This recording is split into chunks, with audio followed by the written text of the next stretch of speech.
messages මේ housekeeping messages දෙකක් තියෙනවා. අපි මේ නොවැම්බර් වලන එක්සෑම්ස් ස්කෙඩියුල් කරලා තිබුණේ නේ ටෙම්පරරි. ගොඩක් ලාට A level නොවැම්බර්ස් වල පටන් ගන්න හින්දා A level වලට කලින් IBSL එක්සෑම්ස් කරන්න පුළුවන් වෙන්න ඉඩ තියෙනවා. එතකොට ලේට් ඔක්තෝබර් වගේ. එතකොට ඔක්තෝබර් 17 වෙනිදා වගේ වෙනකොට ක්ලාසස් ඉවර කරන්න. ඒ කියන්නේ අපි ස්කෙඩියුල් කරලා තිබ්බ එකෙන් දවස් 3ක් විතර ඇඩ්වාන්ස් වෙනවා ක්ලාසස්. right? එතකොට අපිට බලමු යන විදිහට තව මේ මාස ඉවරනකොට මට හිතා ගන්න පුළුවන් කොතනද තියෙන්නේ කියලා පොඩ්ඩක් එක්ස්ප්ලেইন කරන්න වෙයි. එහෙම නැත්නම් අපිට ඒ දවස් 3 කවර් කරගන්න අපි සෙප්තැම්බර් වල උදේ 8ට පටන් ගන්න තියෙන ක්ලාස් එක 4ට පටන් ගන්න පැය 3ක් හරි. එහෙම නැත්නම් ලේට් ඉවිනින් සෙෂන්ස් දෙකක් විතර මේ දාන්න පුළුවන්. right? අපි ඔයගොල්ලෝ ওই කාරණා දෙක ඔලිය තියාගන්න.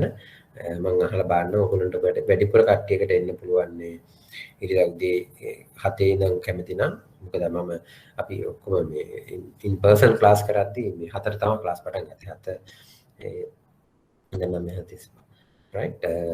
එහෙම වුණත් අපි ඒක මම හිතන්නේ වැඩිපුර හොඳයි ඉරිදා උදේ පැයක් ගන්න පුළුවන්. right? ඒකට ඔලිය තියාගන්න. ඊට පස්සේ දෙවෙනි මැසේජ් එක තමයි එක්සෑම්ස් වල රෙජිස්ටර් වෙන්න දීලා තියෙන මම හිතන්නේ පහුගිය දවස්වල ඉවර වෙන්න තිබුණ එක 16 වෙනිදා වෙනකන් එක්ස්ටෙන්ඩ් කරලා තියෙනවා. ඒකට කවුරු හරි මේ ක්ලාස් එකේ ඉන්නවනම් එක්සෑම්ස් රෙජිස්ටර් නොවී ඉන්න අය තවමත් පුළුවන්. right? මැසේජස් දෙක පැහැදිලි නේද? ඒත් අපි පොඩ්ඩක් එක්ස්පීඩයිට් කරගෙන යමු. මම හිතන්නේ අපිට බැරි වෙයි කියලා. අදිසි හරි මේ මාසේ අපිට තේරුණොත් බැරි වෙයි කියලා අපි පොඩ්ඩක් එක්ස්ට්‍රා ක්ලාසස් දෙයක් ඊවිනිං වලට හරි වීක් ඩේස් වල ඊවිනිං වලට හරි. හැබැයි ඔයගොල්ලෝ සමහරලාට අමාරුයි දන්න. එහෙම වුණොත් මේ සන්ඩේ ටිකක් පැයක් තව කලින් නැගිටලා මේ කරමු. right? පැහැදිලි නේද මැසේජස් දෙක?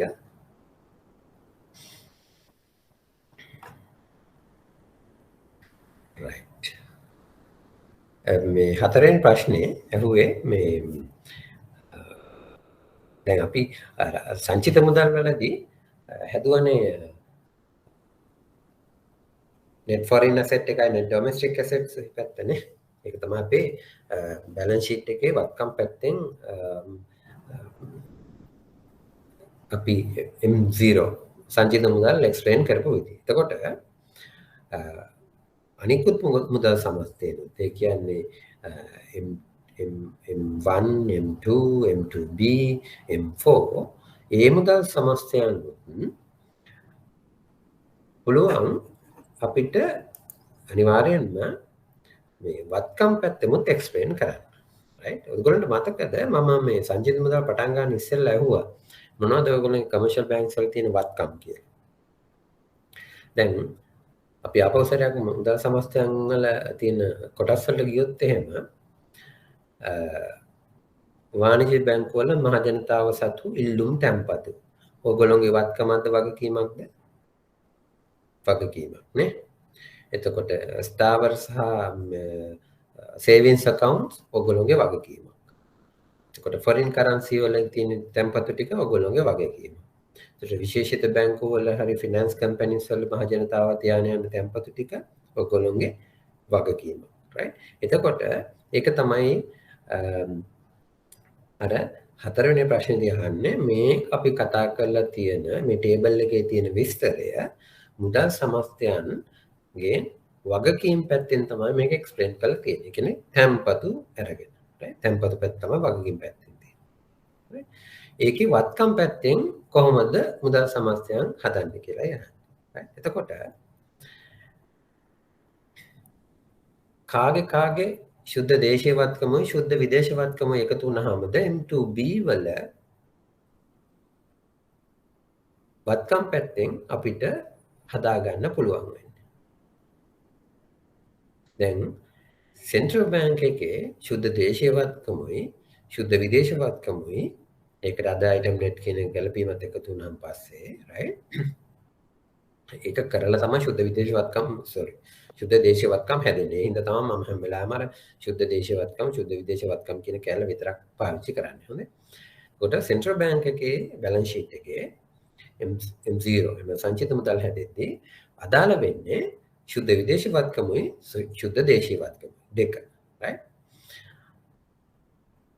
ඒ වෙල සෙන්ට්‍රල් බැංක් එකේ. right? එතකොට දැන් M1 M2 M2B වලට අපි යද්දී මොකද්ද වෙන්නේ? අපිට ඇඩ් වෙනවා වාණිජ්‍ය බැංකු. right? අපිට වාණිජ්‍ය බැංකු ඇඩ් වෙනවා. වාණිජ්‍ය බැංකු ඇඩ් වෙනකොට අපි ගන්න ඕන ඒ බැංකු වලත් ශුද්ධ දේශීයයි ශුද්ධ විදේශවත්කමයි. right? එතකොට basically අපි වත්කම් පැත්තෙන් M2B ලියනවා නම් එන්නේ මොනවද? M2B සමානයි ශුද්ධ දේශීය වත්කම් සෙන්ට්‍රල් බැංක් එකේ ශුද්ධ දේශීය වත්කම් සෙන්ට්‍රල් බැංක් එකේ ශුද්ධ විදේශ වත්කම් එකතු කිරීම වාණිජ්‍ය බැංකු වල ශුද්ධ දේශීය වත්කමුයි වාණිජ්‍ය බැංකු වල ශුද්ධ විදේශ වත්කමුයි ඒකට අද අයිටම් නේ. ඒ කියන්නේ ඔය බැංකු අතර ගනුදෙනු සිද්ධ වෙලා වත්කම් වගකීම් හැදින්න පුළුවන්. කමර්ෂල් බැංක් එකේ වත්කමක් අපේ වගකීමක්. අන්න ඒ වගේ ඉන්ටර් බැංක් රිලේෂන්ෂිප් එක අයින් කරන්න ඕනේ. ඩබල් කවුන්ට් එක වෙන්නේ ඩුවල් කවුන්ටින් එකක් එහෙම આવොත් අන්න ඒවා ටික අයින් කරන්න තමයි අද අයිටම් net කියන කැරල ඇවිල්ලා ඒක ඇවිල්ලා ඇඩ්ජස්ට්මන්ට් account එකක් කියලා හිතා ගන්න. එකතු වෙන්නේ right.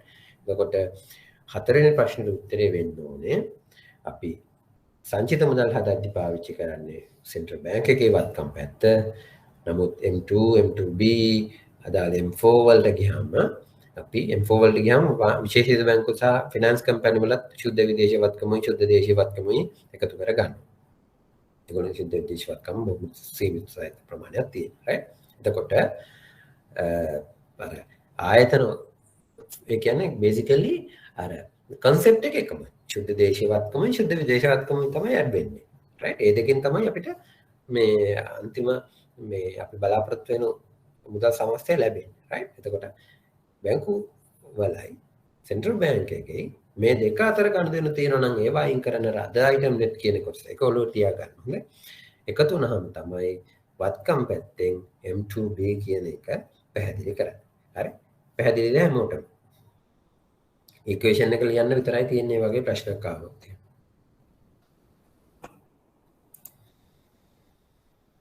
විශ්මි පැහැදිලිද? ප්‍රශ්න අහපු කෙනාගෙන් අපි අහලා බලමු. හරිනේ. අනිත් අයට දැන් එතකොට අපි කම්ප්ලීට් 2017 එක ප්‍රශ්නයක් සම්පූර්ණයෙන්ම ඉවර කරා right. අපි එහෙනම් අපි ඊළඟ කොටස් දෙකට යමු. අපිට මේ ඉවර කරගන්න බැරි වෙච්ච එකක් තියෙනවා.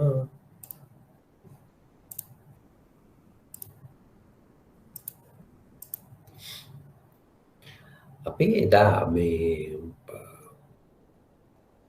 මුදල් සමස්තයන් ස්ලයිඩ්ස් වල අපි ස්කිප් කරානේ මේ ටික අපි වෙනමම මේ ලෙසන් එකක් විදිහටම දවසක් කරගෙන අප කරානේ සෙන්ට්‍රල් බැංක් එකේ ෆන්ක්ෂන්ස් ටිකයි right. ඊට පස්සේ මුදල් මැවීමක් මම මේක කරා. නමුත් ඉලක්කමෙන් ඔයගොල්ලන්ට එක්ස්ප්ලනේෂන් එකක් මෙතන තියෙනවා right. කොහොමද අපි දැන් තියෙන මුදල් සෙන්ට්‍රල් බැංක් එකෙන් print කරලා තියෙන මුදල් ප්‍රමාණයට වඩා වැඩි මුදල් ප්‍රමාණයක් වෙළඳපොළ තුල නිර්මාණය කරන්න පුළුවන් වෙන්නේ කියලා right. එතකොට ඔයගොල්ලන්ට මම එක්සැම්පල් එකක් අරගෙන එක්ස්ප්ලেইন කරේ අර 1000ක තැන්පතක් ආවොත් කොහොමද ද්‍රව්‍යශීලතාව ශීලතාවය 10%යි ණයදීම 80% තියෙනවා මනි ක්‍රියේෂන් එක කොහොමද වෙන්නේ කියලා right. ඒක දැන් ඔයගොල්ලන්ට ඉලක්කමකින් තියෙනවා. ඊට පස්සේ තව concept එකක් තියෙනවා credit creation right. credit multiplier කොහොමද ණය ගුණකයක් ඉකොනොමි එකේ හදාගන්නේ කියලා right. ණය ගුණකේ credit multiplier කොච්චරක් credit create කරන්න පුළුවන්ද කියන එක. ඉස්සෙල්ලා අපි ඉගෙන ගත්තේ money multiplier. හොඳේ money multiplier තමයි මුදල් තොගය බෙදීම සංචිත මුදල් කියලා අපි ඉගෙන ගත්තේ දා right. දැන් අපි ඉගෙන ගන්නේ credit multiplier. ණය කොච්චරක් create කරන්න පුළුවන්ද කියන එක. maximum විදිහට right. හරිම simple equation එකක් තියෙන්නේ. හැබැයි මේක මතක තියාගන්න ඕනේ. credit multiplier එක වෙන්නේ 1/SR අපේ ව්‍යවස්ථාපිත සංචිත අවශ්‍යතාවය. හරි. ව්‍යවස්ථාපිත සංචිත අවශ්‍යතාවය කියලා අපි ඉගෙන ගත්ත මොකද්ද? වාණිජ බැංකු සෙන්ට්‍රල් බැංක් එකේ තියාගෙන යන්න ඕන අනිවාර්ය ව්‍යවස්ථාපිතමය සංචිත අවශ්‍යතාවයට. right? ඒක දැන් 2%. හරි? අපි හිතමු සරලව කරගන්න 10%ක SRR එකක් තියෙනවා නම් ඒ රටේ ණය ගුණකය වෙනවා 10ක්. ඒ කියන්නේ අපිට අවශ්‍ය ප්‍රමාණයට වඩා වාණිජ්‍ය බැංකුවක් අතිරික්ත සංචිත ප්‍රමාණයක් බැංකු පද්ධතිය තුළ තියාගෙන ඉන්නවා නම් ඒ කියන්නේ මම මෙහෙම සරලව කියලා දෙන්නම්. දැන් හිතන්න වාණිජ්‍ය බැංකුවක සංචිත තබා ගැනීමේ අවශ්‍යතාවය කියන්නේ 2% යටතේ හරි නෑ 10% යටතේ සෙන්ට්‍රල් බැංක් එකේ බිලියන 10ක් තියාගෙන යන්න ඕන කියලා හිතන්න. right වාණිජ්‍ය බැංකුවක් බිලියන 10ක් සෙන්ට්‍රල් බැංක් එකේ තියාගෙන යන්න ඕන. එක දවසක් තියෙනවා එයා බිලියන 10ට වඩා එයාගේ මුදල් වැඩිපුර තියෙනවා. හරි හිතන්න බිලියන 12ක් තියෙනවා. ඒ කියන්නේ අතිරික්ත බිලියන 2ක් තියෙනවා එයාගේ. එයා මේ ටික යුටිලයිස් කරොත් එහෙම හරි ණය දෙන්න නිවැරදිව පාවිච්චි කරොත් එහෙම වෙළඳපොළ තුල මෙයාට අර ක්‍රෙඩිට් මල්ටිප්ලයර් right දැන් අපි කිව්වේ SRR එක 10 නම් ක්‍රෙඩිට් මල්ටිප්ලයර් එක 10 මේ 10ක් කියලා 100 නෙවෙයි 10ක් කියලා right එතකොට මෙයාට බිලියන 20ක ණය මවන්න පුළුවන් වෙළඳපොලේ අර අතිරික්ත බිලියන 2ක සංචිත ප්‍රමාණය පාවිච්චි කරලා අධි සංචිත ප්‍රමාණය පාවිච්චි කරලා right අපි ඔය දේවල් ඇයි අපි ඔය එහෙම අධි සංචිත තියාගන්න නොදී සෙන්ට්‍රල් බැංක් එක අයින් කරගන්නවා. අන්න ඕක කරන්නේ ඇයි කියන එක අපි පස්සේ දැන් ඔයගොල්ලෝ මම ඉතින් මුලින්ම පටන් ගන්නකොට කිව්වා අපි concepts ටික මුලින්ම ඉගෙන ගන්නවා. ඊට පස්සේ තමයි ඇයි මම මෙහෙම කරන්නේ කියන කාරණේ ඉගෙන ගන්න. නැත්නම් ඔයගොල්ලන්ට අමාරුයි දැන් මම concept එකත් එක්ක මේකේ rational එකක් කියා දෙන්න ගියොත් සහ කරන විදිය කියන්නේ. right? ඔළුවේ තියාගන්න ඕන ක්‍රෙඩිට් මල්ටිප්ලයර් එක කියන්නේ වාණිජ්‍ය බැංකුවකට ණය මවන්න පුළුවන් සීමාව පෙන්වන එක. right? ඒ උපරිම සීමාව. හොඳයි. කියන අනිකුත් සාධක වෙනස් වෙන්නේ නැතුව තිබ්බොත් උපරිම සීමාව තමයි ඕක. right? එතකොට ඒක ලේසියෙන්ම හදා ගන්න පුළුවන් සමීකරණය තමයි 1/SRR. එක බෙදීම SRR ව්‍යවස්ථාපිත සංචිත අවශ්‍යතාවය. එතකොට ව්‍යවස්ථාපිත සංචිත අවශ්‍යතාවය 10යි නම් 10යි නම් ක්‍රෙඩිට් මල්ටිප්ලයර් එක වෙනවා 10ක්. ව්‍යවස්ථාපිත සංචිත අවශ්‍යතාවය 20 නම් ක්‍රෙඩිට් මල්ටිප්ලයර් කීයද වෙන්නේ? 5යි. 1යට 120 ඔළුව 120 කියපුවම 0.2 නෙන්නේ නේ.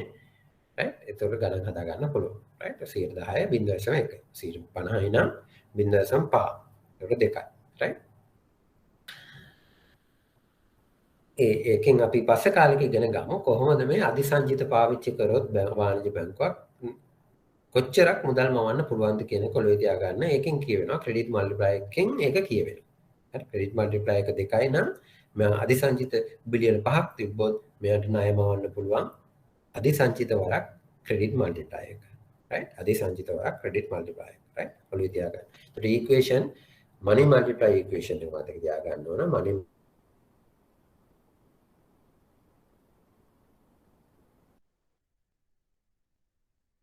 බෙදීම සංචිත මුදල් කොච්චරකින් එකෙන් කියවෙන්නේ මොකද්ද? 1 රුපියලක් සෙන්ට්‍රල් බැංක් එක අලුතෙන් print කරොත් එහෙම රටේ සමස්ත මුදල් සැපීම කීයකින් වැඩි කරන්න පුළුවන්ද කියන එක. එතකොට ක්‍රෙඩිට් මල්ටිප්ලයර් එකේදී කියන්නේ වාණිජ්‍ය බැංකුවකට අධිසංචිත පාවිච්චි කරලා කොච්චර ණය මවන්න පුළුවන්ද කියන කාරණා. ණය මෙවීමේ හැකියාව, right? අපේ දිලං අහන්න ඕන හොඳේ. වෙලාව මම කියනවා මම හිතනවා ඔයගොල්ලෝ තේරෙනවා ඇති කියලා. දැන් ක්ලාස් එක ඉන් පර්සන් තියෙද්දි නම් මම දන්නවා සර් ඔව් සර් කියන්න අරුණ කොහොමද සර් මේ මුදල් කියන්නේ සර් SRR අර සර් මේ අපි නෝමල් ගන්න සර් අර SRR එක ඒකමද සර් මේ තියෙන්නේ? ඒ කියන්නේ මේ ඔව් අපි ඉස්සෙල්ලා ගත්තේ මනි ක්‍රියේෂන් එකට අරුණ ගත්තේ මුදල් මවන ප්‍රමාණය. මුදල් කොච්චරකින් මවන්න පුළුවන්ද කියන එක තීරණය වුණා අපිට SRR එකයි වාණිජ්‍ය බැංකු ද්‍රව්‍යශීලතාවයයි තියාගන්න. ඒක එක ඉක්වේෂන් එක. මනි මල්ටිප්ලයර් එක. අදාළ. right? කොච්චරක් මුදල් මවන්න පුළුවන්ද right දැන් මේ කියන්නේ කොච්චරක් ණය මවන්න පුළුවන්ද කියලා. එතකොට ඒ ණය මවන එක තීරණය වෙන්නේ අපේ ව්‍යවස්ථාපිත සංචිත අවශ්‍යතාවයයි පාවිච්චි කරලා. මේකෙන් ඇත්තටම කියන්නේ අතිරික්ත මුදල් ප්‍රමාණයක් අධි සංචිත කියලා කියන්නේ ඒකට right. ඒ කියන්නේ ඔයගොල්ලෝ මං සෙන්ට්‍රල් බැංක් එකේ බිලියන 10ක් තියා ගන්න ඕන එක right වෙලාවක ඔයගොල්ලන්ගේ බිලියන 15ක් තියෙනවා. එතකොට බිලියන 10ට අමතරව බිලියන 5ක් තියෙනවා. ඒ අධි සංචිත ප්‍රමාණය පාවිච්චි කරලා ඔයගොල්ලන්ට ඕන නම් කොච්චරක් ණය මවන්න පුළුවන්ද කියන එක තමයි ක්‍රෙඩිට් මල්ටිප්ලයර් එකෙන් කියවෙන්නේ. right එතකොට මේක දැන් ගණන දැන් ඔයගොල්ලන්ට බැංකුවකට ගිහිල්ලා මේක රියැලිටි එකේ සිද්ධ වෙනවද කියලා දශමයටම හදන්න බෑ. නමුත් තියරිටිකලි මෙන්න මෙච්චර ප්‍රමාණයක් හදන්න පුළුවන්. ඒවට බලපාන සාධක මතකද මම අපි මනි ක්‍රියේෂන් එකේදී කිව්වා ඒකට බලපාන සාධක වගේක්. ඒ සාධක අදාළ වෙනවා. right මොනවද ඒ සාධක අපි කිව්වේ? මුදල් මැවීම සීමා වෙන්න පුළුවන් සාධක මම වචනෙන් කිව්වා. right මිනිස්සු තැන්පත් කරන ප්‍රමාණය. මම අර අපි ඉස්සෙල්ල උදාහරණයක් අරගෙන 1000කින් 800ක් ණයට අරන් ගිහිල්ලා ඒ 800ම ආපහු තැන්පතුවක් විදියට බැංකු පද්ධතියට එන්නේ නැතුව ඔයගොල්ලෝ කෑෂ් ඉන් හෑන්ඩ් මිනිස්සු මහජනතාව සල්ලි විදියට යම් ප්‍රමාණයක් තියාගත්තොත් ණය මැවීමේ ප්‍රමාණයයි මුදල් මැවීමේ ප්‍රමාණය අඩු වෙනවා. right එතකොට ව්‍යවස්ථාපිත සංචිත අවශ්‍යතාවය ද්‍රවශීල අවශ්‍යතාවය ඔයගොල්ලන්ට මතකයි. ඒ වගේම සෙන්ට්‍රල් බැංක් එකේ මොනම හරි ඍජු ණය පාලන ප්‍රතිපත්තියක් තියෙනවා. ඒ කියන්නේ වාණිජ බැංක වලට කියනවා දැන් ණය වැඩි ඔයගොල්ලෝගේ ණය සමස්තය වර්ධනය 10%කට වඩා වැඩියෙන් ණය දෙන්න එපායි කියලා. එතකොට ඔයගොල්ලන්ට කන්ට්‍රෝලින් එක මේ ලයින් එකක් තියෙනවා. right එතකොට ඒකට ඔයගොල්ලෝ අවනත වෙන්න වෙනවා. එතකොට ඔයගොල්ලන්ට ණය මවන්න බැරි වෙනවා. ඒ වගේම අනිත් පැත්තේ ඉහළ පොලි අනුපාතිකයක් යටතේ අපි හිතන තරම් ණය වලට ඉල්ලුමක් තියෙනවා. මිනිස්සු uncertain එතකොට මිනිස්සු තමන්ගේ decisions delay කරනවා. එතකොට ණය සඳහා ඇති ඉල්ලුම අඩු වෙනවා. right ඔය වගේ අනෙකුත් සාධක වල බලපෑමෙන් තමයි ඇත්තටම අන්තිමටම කොච්චරක් ණය ලැබිලා තියෙනවද කියලා හොයාගන්න පුළුවන්. නමුත් අපිට ඉක්වේෂන් එකක් විදියට අරගෙන හදා ගන්න පුළුවන් ක්‍රෙඩිට් මල්ටිප්ලයර් එක 1/SRR කියන එක. ඇත්තටම මේ ගණන සමීකරණය හැදිලා තියෙන්නේ අර අධිසංචිත තිබුණොත් වාණිජ්‍ය බැංකුවකට කොච්චර ණය මවන්න පුළුවන්ද කියන කාරණය ඉගෙන ගන්න. right පැහැදිලි නේද? ඒ කියන්නේ දැන් මෙහෙමනේ සර්. දැන් මුදල් සැපයුම ගන්නේ මුදල් ගුණකය වැඩි කරලා සංචිත මුදල්නේ සර්. එතකොට මේ මුදල් ගුණකය ගන්නේ මේ SRR එකෙන් SRR බෙදලානේ සර්. ඒකම සමේ ගුණකය නෙමෙයි ක්‍රෙඩිට් මල්ටිප්ලයර්. වචන දෙකක්. මේක අරක මුදල් මැවීම රටේ මේක ණය. ක්‍රෙඩිට් මල්ටිප්ලයර්. හරි නේද අරුණ? හරි සර්. හරි. දෙකක්. අපි ඉගෙන ගත්ත කාරණා දෙකක් එතන. එතකොට සර් ණය ගුණකයයි මේ ව්‍යවස්ථාපිත සංචිතානුපාතය අතර ප්‍රතිලෝම සම්බන්ධයක් නෙවෙයි තියෙන්නේ. Exactly. අපි SRR එක වැඩි කරොත් එහෙම මොකද හරි නේද? SRR එක වැඩි කරොත් එහෙම ණය මවන්න පුළුවන් ප්‍රමාණය මොකද වෙන්නේ?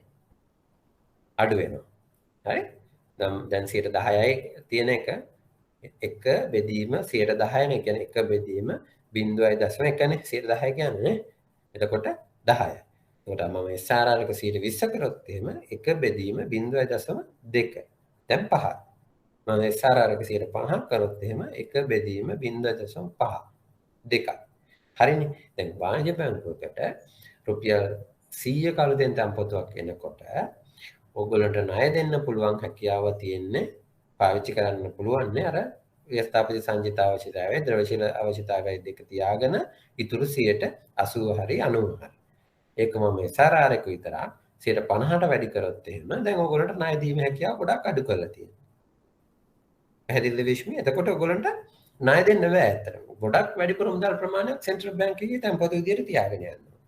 කන්සෙප්ට් එක හරි නේද? SRR එකත් එක්ක තියෙන. එතකොට SRR එක වැඩි කරන්න ණය මැවීමේ ප්‍රමාණය අඩු වෙනවා. ප්‍රතිලෝම සම්බන්ධයක් තියෙනවා. පැහැදිලිද? සර් එතකොට මුදල් මවන්න පුළුවන් එකම විදිය ණයනේ සර්. මුදල් මවන්න පුළුවන් එකම විදිය ණය මනි ක්‍රියේට් කරන්න ඔයා කියන කාරණේ හරි. දැන් මම කියවනේ අර අධිසංචිත ප්‍රමාණයක් සම්බන්ධයෙන් තමයි ක්‍රෙඩිට් මල්ටිප්ලයර් එක පාවිච්චි කරන්න කියන්නේ. දැන් හිතන්න කොහොමද මම ඔක තව සරල කරන්නේ. දැන් ඔයගොල්ලෝ දැන් මුදල් මැවීමයි ණය මැවීමයි කියන කාරණේ ණය මැවීම නෙමෙයි. ක්‍රෙඩිට් මල්ටිප්ලයි කියන එකයි දෙක ඔයගොල්ලෝ එකතු කරලා ඉගෙන ගන්නකොට තමයි ඔය කොන්ෆ්ලික්ට් එක එන්නේ. මුදල් මැවීම දැන් දෙන්න ඔක්කොටම පැහැදිලි නේ. මුදල් මවන එක කොච්චරක් මනි ක්‍රියේට් කරන්න පුළුවන්ද බැංකින් සිස්ටම් එකට කියන එක. ඒක තමයි money multiply එකෙන් කියන්නේ. money multiply එකෙන් කියන්නේ. right? credit multiply එකෙන් කියන්නේ ණය මවන ප්‍රමාණය තීරණය කරන එක නෙවෙයි. අදි ඔයගොල්ලන්ට අවශ්‍ය කරන ප්‍රමාණයට වඩා ඔයගොල්ලන්ගේ දවස් ඉවර වෙනකොට අදි සංචිත ප්‍රමාණයක් තිබ්බා. හරිද? පැහැදිලිද? ඒ කියන්නේ ඔයගොල්ලෝ SRR එක ඉගෙන ගනිද්දි තමයි මේකේ SRR අවශ්‍යතාවය 10%ක් යටතේ ඔයගොල්ලෝ මගේ ළඟ සෙන්ට්‍රල් බැංක් එකේ බිලියන 10ක් තැන්පත් කරන්න ඕන කියලා හිතන්න. right? හැමදාම බිලියන 10ක් තියාගෙන යනවා. බිලියන 10 තියාගෙන යන ගත්තරේ ඔයගොල්ලන්ට එක දවසක් තියෙනවා කියලා හිතන්න. 10ක් නෙවෙයි දැන් ඔයගොල්ලෝ ළඟ බිලියන 15ක් තියෙනවා. දැන් මොකක්ද දරුණ කරන්නේ ඔය ඉතුරු බිලියන 5ට ඔයා? ණයට දෙන්න. ණය දෙන එකනේ කරන්නේ. right? ණය දෙන්න යනවා. ඔයාට දැන් මොකද අතිරික්ත ඔයා කෑෂ් ෆ්ලෝ එක බලන්න යනකොට right මට තියාගන්න ඕනේ සෙන්ට්‍රල් බැංකුවේ බිලියන 10යි නමුත් මම ළඟ වැඩිපුර සල්ලි තියෙනවා. ඔයා ණය දෙන්න. අන්න ඒ ණය දෙන සීමාව අඳුර ගන්න තමයි ක්‍රෙඩිට් මල්ටිප්ලයි එක තියෙන්නේ. සමස්ත ණය දෙන එක ගැන නෙමෙයි මම මෙතෙන් අදාළ වෙන්නේ. right? එතකොට ඔයගොල්ලොන්ට අපේ SRR එක 10%ක් තියෙන වෙලාවක බිලියන 5ක අධිසංචිත තියෙනවා නම් ඔයගොල්ලොන්ට වන්නෝ SRR යටතේ ණය ප්‍රමාණයක් නිකුත් කරන්න පුළුවන්. අධිසංචිත වගේ 10 ගුණයක්. එතකොට ක්‍රෙඩිට් මල්ටිප්ලයි එක 10 නම් අධිසංචිත ප්‍රමාණය බිලියන 5යි නම් ඒ වගේ 10 ගුණයක් ඔයගොල්ලන්ට ණය මවන්න පුළුවන්. ඒ හින්දා දැන් මට කියන්න වෙනවා ඒ හින්දා සෙන්ට්‍රල් බැංක් එක හැම වෙලාවෙම ඔයගොල්ලන්ග අධිසංචිත තිබ්බොත් මොකද කරන්නේ? ඔයගොල්ලන්ට ණය මවන්න දෙන්නේ නැහැ. ඔයගොල්ලෝ අධිසංචිත ප්‍රමාණය මම අයින් කරගන්නවා. මම ගන්නවා ඒ අධිසංචිත ප්‍රමාණය. ඒකට අපි කියනවා ඕපන් මාකට් ඔපරේෂන්ස් කියලා. right? ඒක තව චුට්ටක් අපි ඉස්සරහට ඉතුරු කරගමු අරුණ. ඉගෙන ගන්න. දැන් පැහැදිලිද? අනිත් අයටත් පැහැදිලිද? විශ්මිටත් පැහැදිලි නේද ප්‍රශ්න උත්තරේ? එතකොට අර අධිසංචිත ඒ වැඩියෙන් තියෙන සල්ලි ටික මහ බැංකුවේ අපි අර තැන්පත් විදියට තියෙන ටිකද ඔය? අර පොලි අනුපාතයෙන් නෑ. ඒක සඳහන් තව චූටි කාලයක් දෙන්න ඔයගොල්ලෝ මේ වැඩිපුර තියෙන මුදල් ප්‍රමාණය සෙන්ට්‍රල් බැංක් එකේ ඩිපොසිට්ස් විදියට අපි ආපහු ඇබ්සෝබ් කරගන්න ක්‍රමයක් තියෙනවා. ඒක තමයි මම කිව්ව ඕපන් මාකට් ඔපරේෂන් කියලා. අපි ඒක පස්සේ ඉගෙන ගමු. right? දැනට ඔළුවේ තියාගන්න සෙන්ට්‍රල් බැංක් එකේම අධිසංචිත තියෙන ටික අයින් කරනවා කියන කාරණේ විතරයි. අපිට තප්පරයක් දෙන්න අපේ කෝල් එක.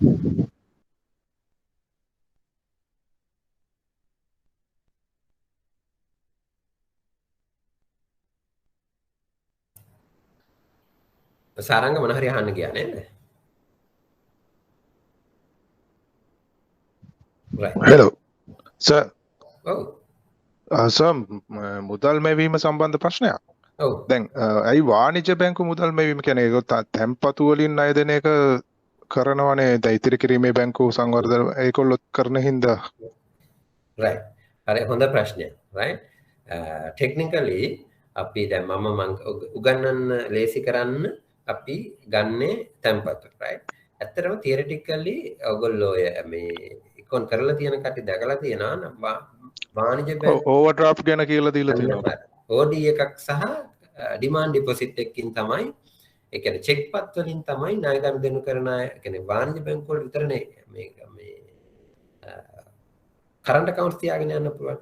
කරන්ට් accounts ගැන හිතලා තමයි ඔය concept එක build up වෙලා තියෙන්නේ. නමුත් දැන් ඉස්සර ඇත්තටම දැන් හරි සමාජ වෙනස් වෙලානේ තියෙන්නේ. හරි තාක්ෂණ දියුණු වෙලා තියෙන හින්දා දැන් අපි NSB එක ගත්තොත් එහෙම NSB එකට directly central bank එකත් එක්ක අර large value payment systems එක්ක ගනුදෙනු කිරීමේ හැකියාවක් දීලා නැහැ. එයා එන්න ඕන වාණිජ්‍ය බැංකුවක් කරා. right? එතකොට finance companies මොකද වෙන්නේ? finance companies වලත් large value transactions මුකුත්ම සිද්ධ වෙන්නේ නැහැ. right? ඒගොල්ලෝ හැම එක්කෙනෙක්ම එන්න ඕනේ finance company වාණිජ්‍ය බැංකුව හරහා. ලංකාවේ concept එකේදී අපි දැන් M4 කියලා එකක් හැදෙන්නෙම ওই කාරණේ උඩ මේ සුරංග. දැන් M4 කියලපුවම money multiplier එක money creation එකේ ඉන්නවා කවුද? වාණිජ්‍ය බැංකුවට අමතරව අර තැන්පතු ගන්න කට්ටිය. ඉතුරු දෙන්නත් නේද? ඔව් right. එතකොට එද්දී වාගේ ප්‍රශ්නෙට උත්තරේ හම්බ වෙලා තියෙන්නේ. ඒකට අපි money supply එක expand කරගෙන යද්දී එක එක institution add කරද්දී මම ඔයගොල්ලන්ට මතකද මම කිව්වා මීට අමතරව තව කවුද තැන්පතු බාර ගන්න අය ඉන්නේ? ඉන්ෂුරන්ස් ප්‍රීමියම් ඔයගොල්ලෝ කියනවා. තැන්පතු එකතු වෙනවනේ නේ. hedge fund. ඔයගොල්ලෝගේ pension funds ලංකාවේ අඩුයි ගොඩක්. හරි ඒ වගේ අය ඩිපොසිට්ස් ගන්න. එතකොට මයික්‍රෝ ෆයිනෑන්ස් කම්පැනිස් ගන්නවා. ඊට අමතරව මේ සනස වගේ අධ්‍යාපන සනස ඒ වගේ තැන්පතු බාර ගන්න ආයතන තව තියෙනවා. right? ඒවා තව ඇඩ් වෙන්න අර අපි ළඟ තියෙන කොම්පොනන්ට් ප්‍රමාණය වැඩි වෙවි ඉස්සරහට යන්න ඕන. right? ඒකට අපි කියනවා ඉන්ටර්නැෂනලි ඔක කැල්කියුලේට් කරනවා. ඒකට කියනවා other corporation survey කියලා. right? ලංකාවේ තවම අපි හදන්නේ නැහැ. තව ටිකක් මොකද අපිට මේ යුනික් බැලන්ස් ෂීට් එකක් නැහැ. ඔය අනිකුත් ආයතන වලට නැත්නම් සනස හරි නැත්නම් මට මතක නැහැ ගොඩාක් රීජනල් ග්‍රාමීය සංවර්ධන බැංකුව තියෙනවා ඒ වගේ අනිකුත් තැන්පතු බාර ගන්න ආයතන ආවට පස්සේ දැන් M4 එකට ඔය ඇඩ් කර ගියොත් එහෙම සුරංග එතකොට මනි ක්‍රියේෂන් එකේ ඒගොල්ලොත් ඉන්නවා දැනට අපි M2B කියලා ගන්න වාණිජ්‍ය බැංකුවල මනි ක්‍රියේෂන් ප්‍රමාණය විතරයි ඇත්තටම ඒක වැරදක් නෑ ලංකාවේ මොකද අනිත් ඔක්කොම ඒගොල්ලෝ ගණදෙනු කරන්නේ වාණිජ්‍ය බැංකුවක account එකක් තියාගන්න. දැන් ඔයගොල්ලෝ ගිහින් බලන්නකෝ මේ ඔය සමෘද්ධි බැංකුවක් හරි නැත්නම් අධ්‍යාපන සනස එකක් හරි ඒගොල්ලෝ තැන්පතු තියාගන්නේ කාගේ හරි වාණිජ්‍ය බැංකුවක තැන්පතු තියාගෙන තමයි යන්නේ. එතකොට ඒ තැන්පතු link එක ඇවිල්ලා තියෙන්නේ. පැහැදිලිද සර්? ප්‍රශ්නේ හොඳයි ඈ. අනිත් කර්මට කියා ගන්න බැරුණා අනිත් කට්ටියටත් ඒකෙන් දැනගන්න. හරි සර්. right. great. සර් එතකොට මේ මුදල් මවන්නේ සර් මුදල් මවන්නේ අර චෙක් ගනුදෙනු නිසානේ සර්. දැන් සර් ATM කාඩ් ඇවිල්ලා ඒකම නේද වෙන්නේ සර්. එතකොට කොහොමද කැෂ් එක ගන්න යන්නේ සර්? ඒක තමයි. දැන් අපි ඉනෝවේෂන් එකත් එක්ක ඒකයි මම සිම්පල් එක්සැම්පල් එකකට ඔයගොල්ලන්ට ණය දෙනවා කියන කම. මොකද තැන්පතුව මොකද්ද කියනවා දාලා කරගන්න නැතුව මොකද බුක් එන්ට්‍රි එක ඇත්තටම මේ බුක් එන්ට්‍රි එකකින් විතරක් ගනුදෙනු සිද්ධ වෙන තාක්කල් ණය මුදල් මවන්න පුළුවන්. ඒ හින්දා ඔයගොල්ලෝ අර දැන් මොක ඇවිල්ලා දැන් අර මොනවාද මේ මම ගත්ත මට හොඳ උදාහරණයක් යනවා මොකද්ද අර කතන්දරයක් තියෙනව නේද අපි මේ නින්ද යන්නේ නැති වෙන්න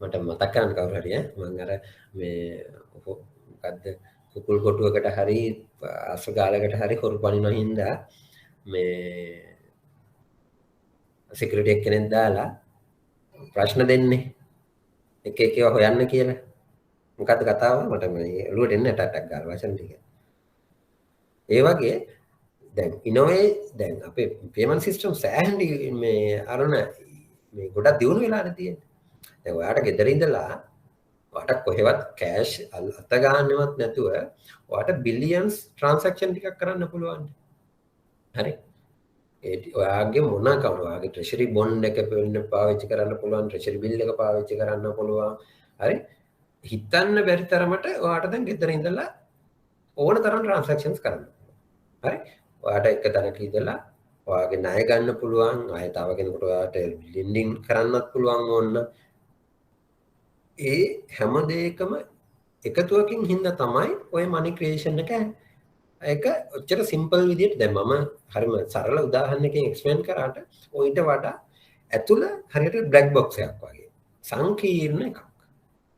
හරි එතකොට බේසිකලි ඒකයි මම තැම්පතු විතරක් ගත්තේ. ඒතර මම කියන්නේ නෑ කරන්ට් accounts ද කියලා. තියරි එක කියන්නේ කරන්ට් accounts වලින්. චෙක් පත් ඉෂුව කිරීමෙන් තමයි මනි ක්‍රියේට් කරන්න. ඒක චැලෙන්ජ් වෙලා තියෙන්නේ.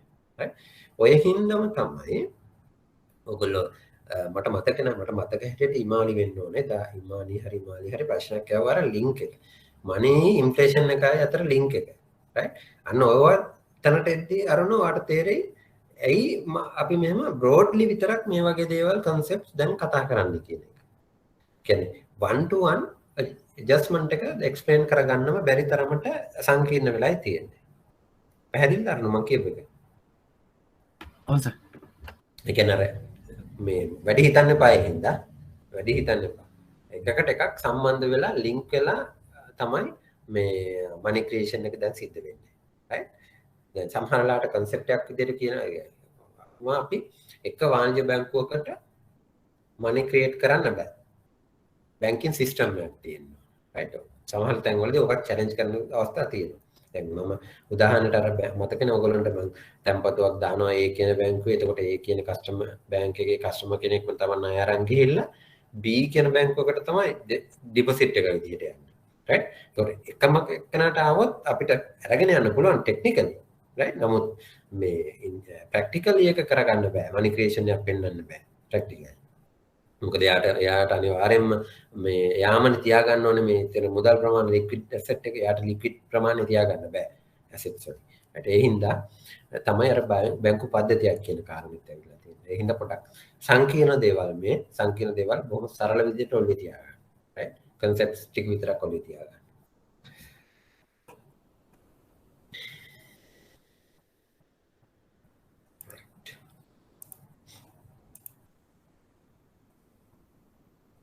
අන්තිම එක මේක කියන්න දෙයක් නෑ. ඔයගොල්ලෝ කරන දේ හැමදාම මේ ඔයගොල්ලෝගේ ද්‍රවශීලතාවයයි හැමදාම දැන් ඔයගොල්ලෝ 100% ද්‍රවශීලවත්කම් තියාගෙන ගියොත් මොකද වෙන්නේ? ඔයගොල්ලන්ට රිටර්න් එක හම්බ වෙන්නේ නැහැ නේ. දැන් මම අර කිව්වා වගේ SRR එක 50% කරලා ද්‍රවශීලවත්කම 120ක් විතර තිබ්බොත් එහෙම ඔයගොල්ලෝ ගන්න රුපියල් 100ක තැන්පතුවකින් 70ක්ම ඔයගොල්ලෝ සල්ලි විදියට මුකුත් රිටර්න් එකක් නැති මේ තැන්පත්කම් නේ. ඉතුරු 130 තමයි ඔයගොල්ලන්ට ඉන්වෙස්ට් කරන්න පුළුවන්. ඒ හින්දා වාණිජ බැංකුව ඔයගොල්ලන්ගේ බැලන්ස් ෂීට් එක බලන්න. තමන්ගේ බැංකුවේ ක්වාටර්ලි ඔයගොල්ලෝ මේ පබ්ලිෂ් කරනවා බැලන්ස් ෂීට් එක. right?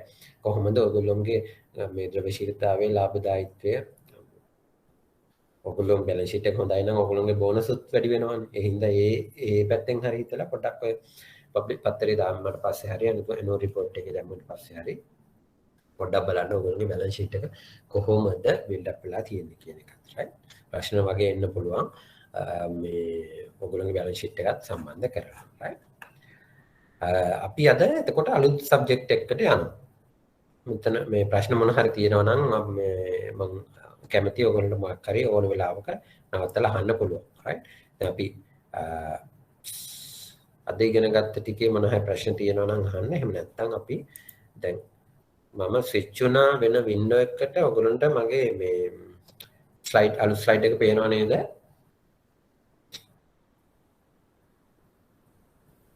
නෑ සර් පරණ එකම තමයි අර ලාභදායකත්වයේ ද්‍රවශීලතාවය. right. මොකක් හරි වුණා වෙයි.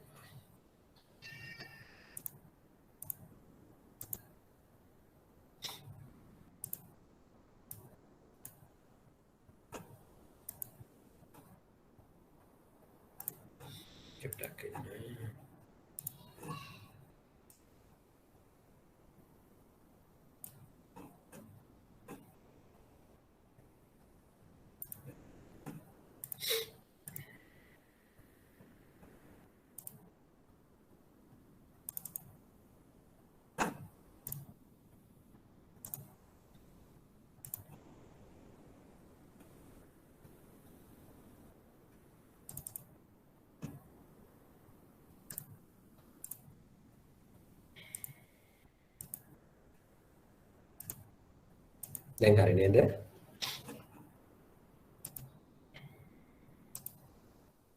දැන් හරි නේද? හරි සර්. අපි අද ඉගෙන ගන්න මම අලුත් පාඩම තමයි ඉන්ෆ්ලේෂන්. right? මිල මට්ටම සහ උද්දමනය කියන්නේ. right? එතකොට මේ ඔයගොල්ලෝ ඉන්ටරෙස්ටිං සබ්ජෙක්ට් එක මේ සෙෂන් එකක් වෙන්න ඕන අනිවාර්යයෙන්ම. ඔයගොල්ලෝ ෆීල් වෙනවා මම හිතන්නේ. ඔයගොල්ලෝ කඩවල මේ කඩේ හැම ගිහිල්ලා බඩු ගන්න හැම ගිහිල්ලා ඇති කොම්ල දතර එක්ක හරි ගිහින් ඇති. ඒ හින්දා උද්දමනය කියන එක ඔයගොල්ලන්ට දන්න සබ්ජෙක්ට් එක. right? අපි අද ඉගෙන ගන්නවා කොහොමද මොකද්ද මේ උද්දමනය කියන්නේ, කොහොමද උද්දමනය ගණනය කරන්නේ කියන කාරණේ. right? ඕන වෙලාවක මට ඔයගොල්ලෝව පේන්නේ නැහැ මම මේ ෆුල් ස්ක්‍රීන් දාගත්තට පස්සේ ඕන වෙලාවක ඔයගොල්ලෝ නවත්තලා අහන්න.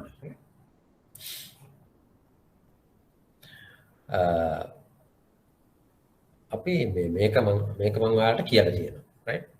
ඒක ඒ වුණාට මගේ ටියුට්ස් වල ඉන්ෆ්ලේෂන් වල හින්දා මම ඒක ඉතුරු කරලා තියෙනවා. right? මේ ටික කතාව කියලා තියෙනවනේ හින්දා මම මේක ස්කිප් කරගෙන යන්න. හොඳේ. මේ රඩෝෆ් ඇන් හැමස්ටින් තමයි ලෝකයේ දැනට තියෙන වර්ස්ම සෙන්ට්‍රල් බැංක් කියලා පිළිගත්තේ. හරි හොඳ මිනිස්සෙක් right. නමුත් මේ ෆස්ට් වර්ල්ඩ් වෝර් එකෙන් පස්සේ අලුතෙන් ආපු කට්ටිය ඉන්න හින්දා මම ටිකක් සිම්ප්ලි කතාව කියාගෙන යන්නම්. මුදල් අච්චු ගහන එක තමයි ප්‍රධාන විකල්පේ බවට පත් වෙලා රටේ තිබ්බේ. ලෝක යුද්ධයෙන් පස්සේ ඒගොල්ලන්ට මුදල් ගොඩක් රාජ්‍ය වියදම් කරන්න නැති වුණා. ඒකට පිළිමක් විදියට සෙන්ට්‍රල් බැංක් එකෙන් තමයි ෆයිනෑන්සින් කරේ.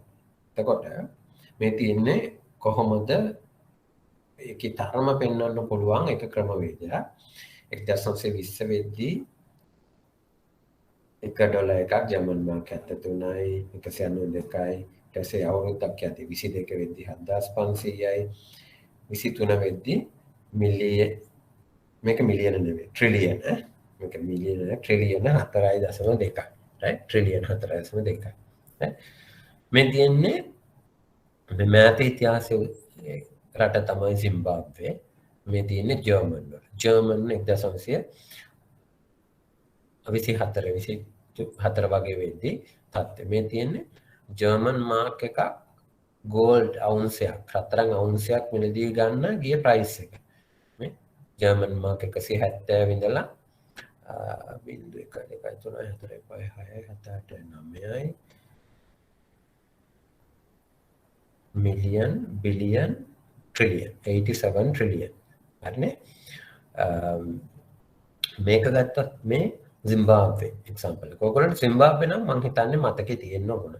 2008 කාලේ තමයි Zimbabwe උපරිම තලයකට ආවේ 2008 right. මේ 2007 මාර්තු වල month on month එහෙම yearly inflation එක ගත්තොත් inflation එක 2000. කියන්නේ ගිය අවුරුද්දේ ගත්ත මිලට වඩා 2000 ගුණයක් වැඩියෙන් තමයි මේ අවුරුද්දේ ගන්න කියන එක right.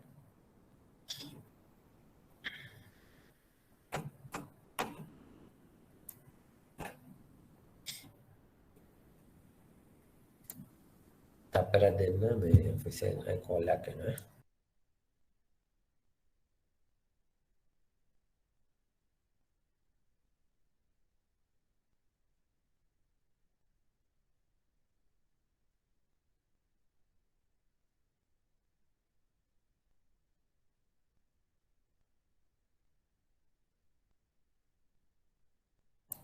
sorry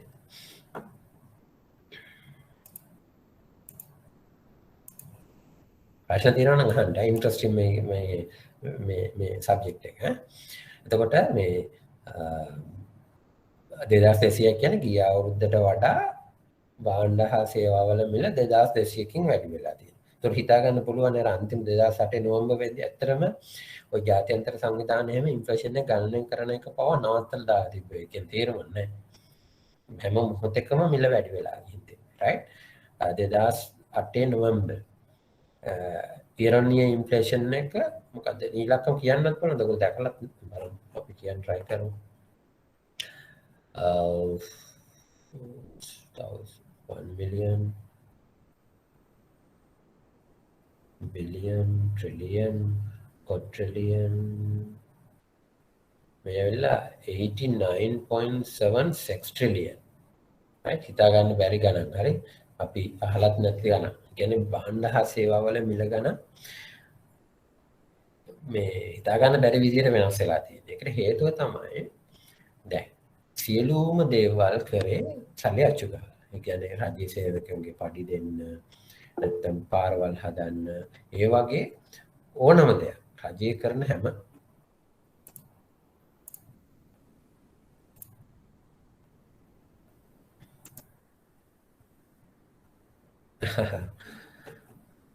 මේ රජය කරන හැම දෙයක්ම වගේ මේ රජය කරන හැම දෙයක්ටම වගේ සෙන්ට්‍රල් බැංක් එකෙන් තමයි මේ සල්ලි අච්චු ගන්න. අතන සිම්බාබ්වේ වල ඔබට මතකයි ඒගොල්ලෝ මේ රොබර්ට් මුගාබේ හිටිය ප්‍රෙසිඩන්ට් right ඒ කාලේ දැන් සල්ලි කොල ආනයනය කරන්න එපා. එතකොට ඒ රටේ ප්‍රධානම ආනයනය දේ තමයි සල්ලි කොල ගෙන්නන එක right එතකොට හිතා ගන්න පුළුවන් මේ ඊළඟ ස්ලයිඩ් එකෙන් පේනවා ඔයගොල්ලන්ට ඒකේ වටිනාකම. එහෙම කරලා end up වෙනකොට මොකද වෙන්නේ කියලා right සිම්බාබ්වේ තමයි දැනට ලෝකේ වැඩිම ඉලක්කමෙන් වටිනාකමක් තියෙන. නැත්නම් කොලේ වටිනාකමක් නැහැ. ඉලක්කමෙන් වැඩිම වටිනාකමක් තියෙන සල්ලි අච්චු ගහලා තියෙන්නේ $100 trillion. මේ තියෙන නෝට් එකක් $100 trillion. මේ තියෙන්නේ ෆොරිනර්ස්ලා සිම්බාබ්වේ ගිහිල්ලා ATM එකකින් සල්ලි ගන්න ගාබේජ් බෑග් එකක් අරගෙන තමයි සල්ලි අරගෙන යන්නේ. පොඩි වීඩියෝ ක්ලිප් එකකුත් මම දැක්කා ඊයේ පෙරේදා. ඔය සිම්බාබ්වේ පරණ මේ පොළවල් වල එහෙම ඩොලර් දීලා සල්ලි මාරු කරන ඒවා එහෙම මේ පාන් රාත්තලක් ගන්න ඕන සල්ලි ප්‍රමාණය. right? මේ $1 equal to 35 trillion වගේ ගාණක් තියෙන්නේ. ඒක එක කාලවල වල ගණන් කරපේවා. මේ වටිනාකමක් නැහැ. ඉතින් මිනිස්සු නිකන් සෙල්ලම් කරනවා වගේ මේ තියෙන්නේ හොටෙල් එකක තිබුණ මේ බෝඩ් එක. right? මේ හොටෙල් එකක wash toilet එකේ washroom එකේ restroom එකේ තිබුණ එකක් no cardboard no cloth no Zimbabwe dollars. හිතා ගන්න පුළුවන් toilet paper එකක් තරම්වත් කියන්නේ වටිනාකමක් නැති තරමට යනවා අනවශ්‍ය විදියට සල්ලි ගොඩක් print කරලා තිබුණා. right? සාමාන්‍ය තත්ත්වයක් යටතේ අනවශ්‍ය විදියට සල්ලි print කරොත් මේක තමයි ප්‍රතිඵලය වෙන්නේ කියන එක තමයි මේකෙන් කියන්නේ. right?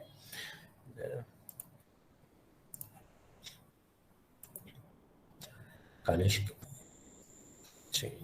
ප්‍රශ්න එක වැඩි වෙද්දී ඒ වෙනකොට වෙඩින් කරන්සි එකක් දෙන්න බෑ. It's for trade transaction. කනිෂක එකට අපි කියනවා ඩොලරයිසේෂන් කියලා. right?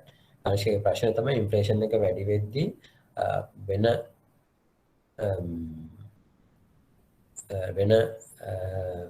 කරන්සි එකක් රිප්ලේස් වෙන්න පුළුවන්ද කියලා. ඒක අපි රිප්ලේස් කරන්න ඕනේ නැහැ. සිම්බාබ්වේ එක්සැම්පල් එක ගත්තත් එහෙම මේ සිම්බාබ්වේ ඔය හොඳටම ඉන්ෆ්ලේෂන් වැඩි වෙන කාලේ මිනිස්සු මොකද වර්ත් නැහැනේ. ඇත්තටම නිකන් පොඩි මේ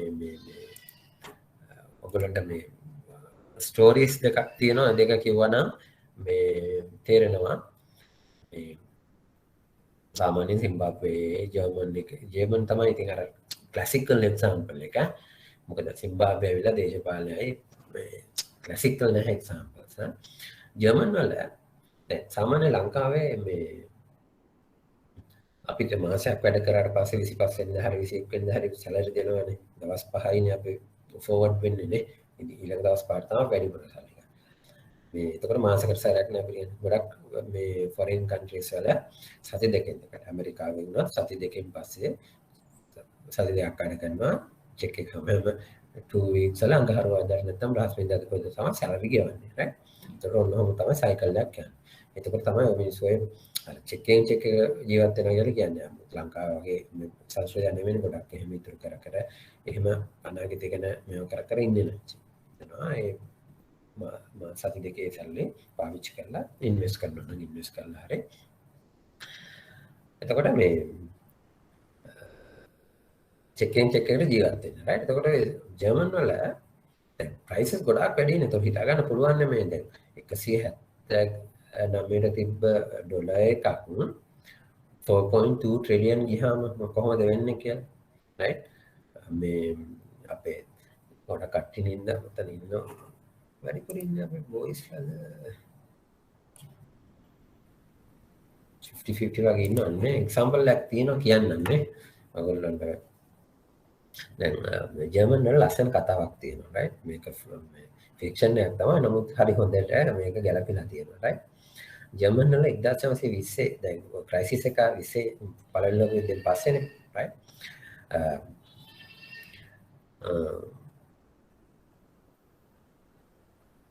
ට්වින්ස්ලා ඉඳලා තියෙනවා. right?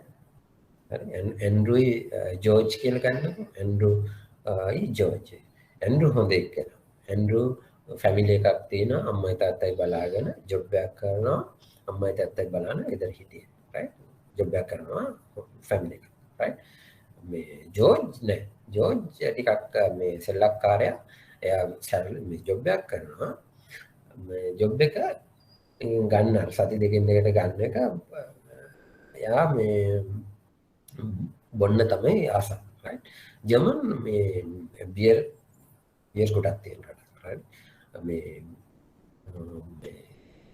more than 1000 variations තියෙනවා කියලා තියෙනවා right මේ ඔයගොල්ලෝ ජර්මන් ගියොත් හරි නැත්නම් ඇමරිකාවේ කවදා හරි ගියොත් හරි මම ඇමරිකාවේ වොෂින්ටන් වල තියෙනවා ජර්මන් බියර් ෂොප් එක right ඒකේ තියෙනවා ඒක එක ටේස්ට් හරි 1000 ගානක් දා මට මතක නැහැ හරියට 1200ක් විතර right මේ ජර්මන් කටි ගොඩක් වෙලාට ඔය බියර් බොනවා ඒ වගේම මේ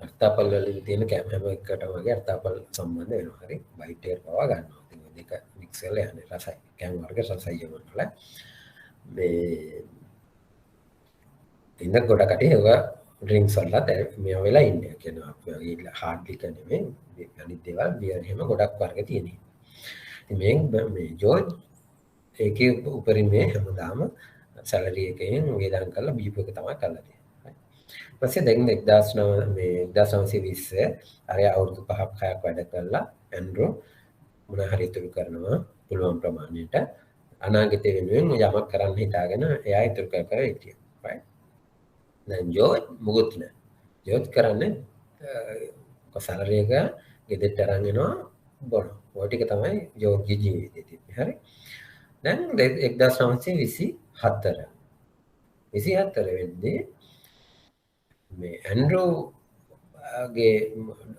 ඩොයිෂේ බැංක් එකේ කියලා හිතන්නකෝ. එයාගේ සේවිංස් account එකේ හරි FD එකේ හරි මේ මිලියන 5ක් විතර සල්ලි කොහොම හරි මෙයා ඉතුරු කරලා තිබ්බා. right? ජෝර්ජ් සතයක්වත් ඉතුරු කරලා නෑ. කලා බීබි කකා බීබි තමයි හිටියේ. right? දැන් 1924 right?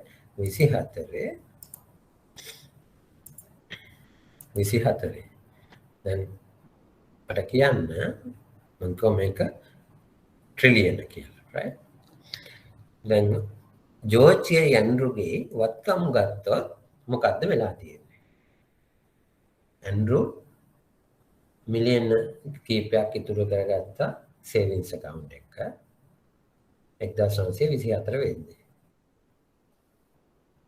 දැන් ඒකේ වටිනාකම කීයක්ද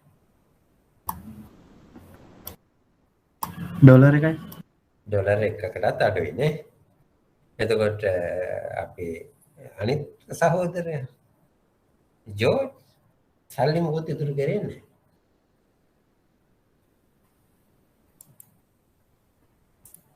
එයාගේ වටිනාකම කීයක් වගේ වෙන්නේ නැති 1924 වෙද්දී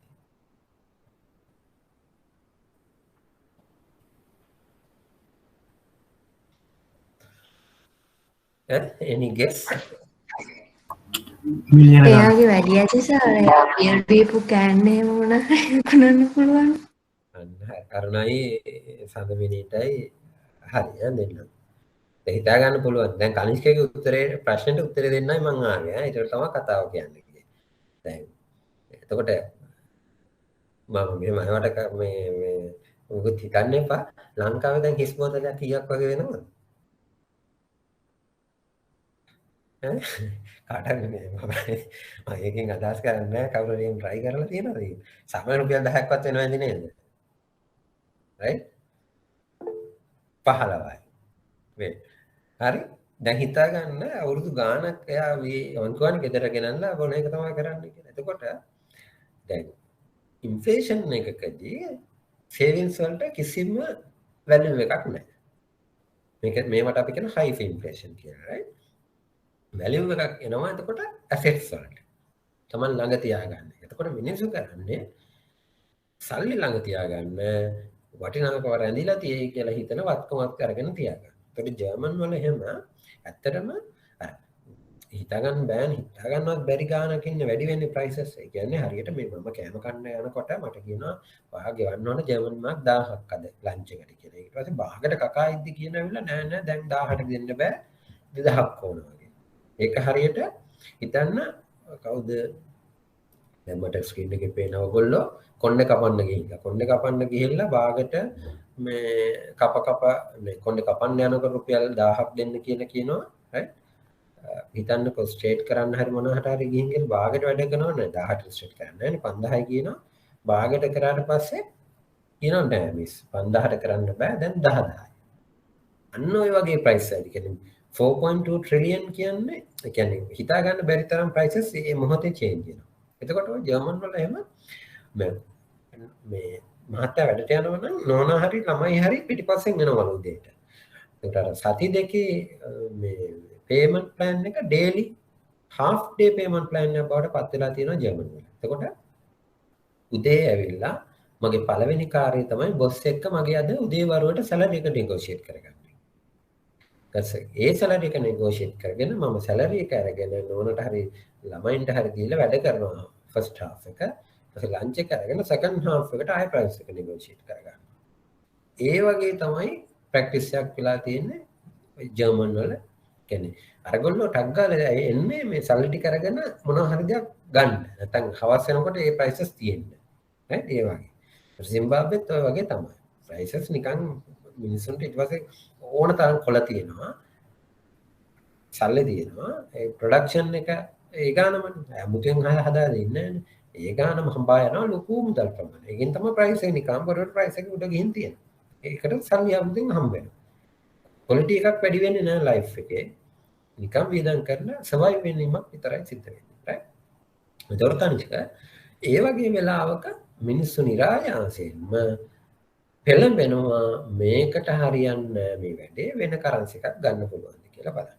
right? එතකොට ඒකට අපි කියනවා ඩොලරයිසේෂන් කියලා. ඔක සිම්බාබ්වේ වල වුණා. ඊට පස්සේ සිම්බාබ්වේ කරා දැන් මේ ඉන්ෆ්ලේෂන් එක කන්ට්‍රෝල් කරගන්න බෑ. හල්ලි අච්චු ගහලා දාන්න පස්සේ ඒගොල්ලෝ කරා ඩොලර් එකකට මේ පෙච් කරා. අපි මේ ඩොලර් වලින් ගනුදෙනු කරන්න පුළුවන් ඩොලර් එකක් කියන්නේ මෙච්චරයි කියලා නිකන් පෙක් කරලා බැලුවා. right? ඒක ෆේල් වුණා. ඊට පස්සේ ආපස්සට සෙන්ට්‍රල් බැංක් එක මැදිහත් වෙලා මේ වැඩිපුර තියෙන සල්ලි ඉකොනොමි එකෙන් අයින් කරලා ඒ ක්‍රමවේදයෙන් තමයි දැන් ඔය අඩු කරගෙන තියෙන ඉන්ෆ්ලේෂන් එක. right? මට මේ US වලදී ට්‍රේඩින් ප්‍රෝග්‍රෑම් එකකදී සිම්බාබ්වේ කෙනෙක් ඔය 2008-9 කාලේ කොහොමද මේ සෙන්ට්‍රල් බැංකුවේ වැඩ කරපු කෙනෙක් හම්බ වුණා. ඉතින් හරිම ඉන්ට්‍රස්ටිං ඉතින් හිතා ගන්න බැරි තැනක ඉඳලා දැන් මට ඉලක්කම හරියට මතක නැහැ. මේ මම පස්සේ බලන්න මට මතක හැටියට 100ට කිට්ටු කරපු ගානකට ඉන්ෆ්ලේෂන් එක ඒගොල්ලෝ අඩු කරගෙන තියෙනවා prices එක. right? ඊපස් දැන් ඉකොනොමි එක කැටකව වේවි එන තත්ත්වයක තමයි තිබුණේ. ඊට පස්සේ මෑත කාලෙකදී අපි තව දැක්ක වෙනසුලාවේ ඉන්ෆ්ලේෂන් එක ලොකු ගානක් 31000ක් වගේ වෙනකම් වැඩි වුණා.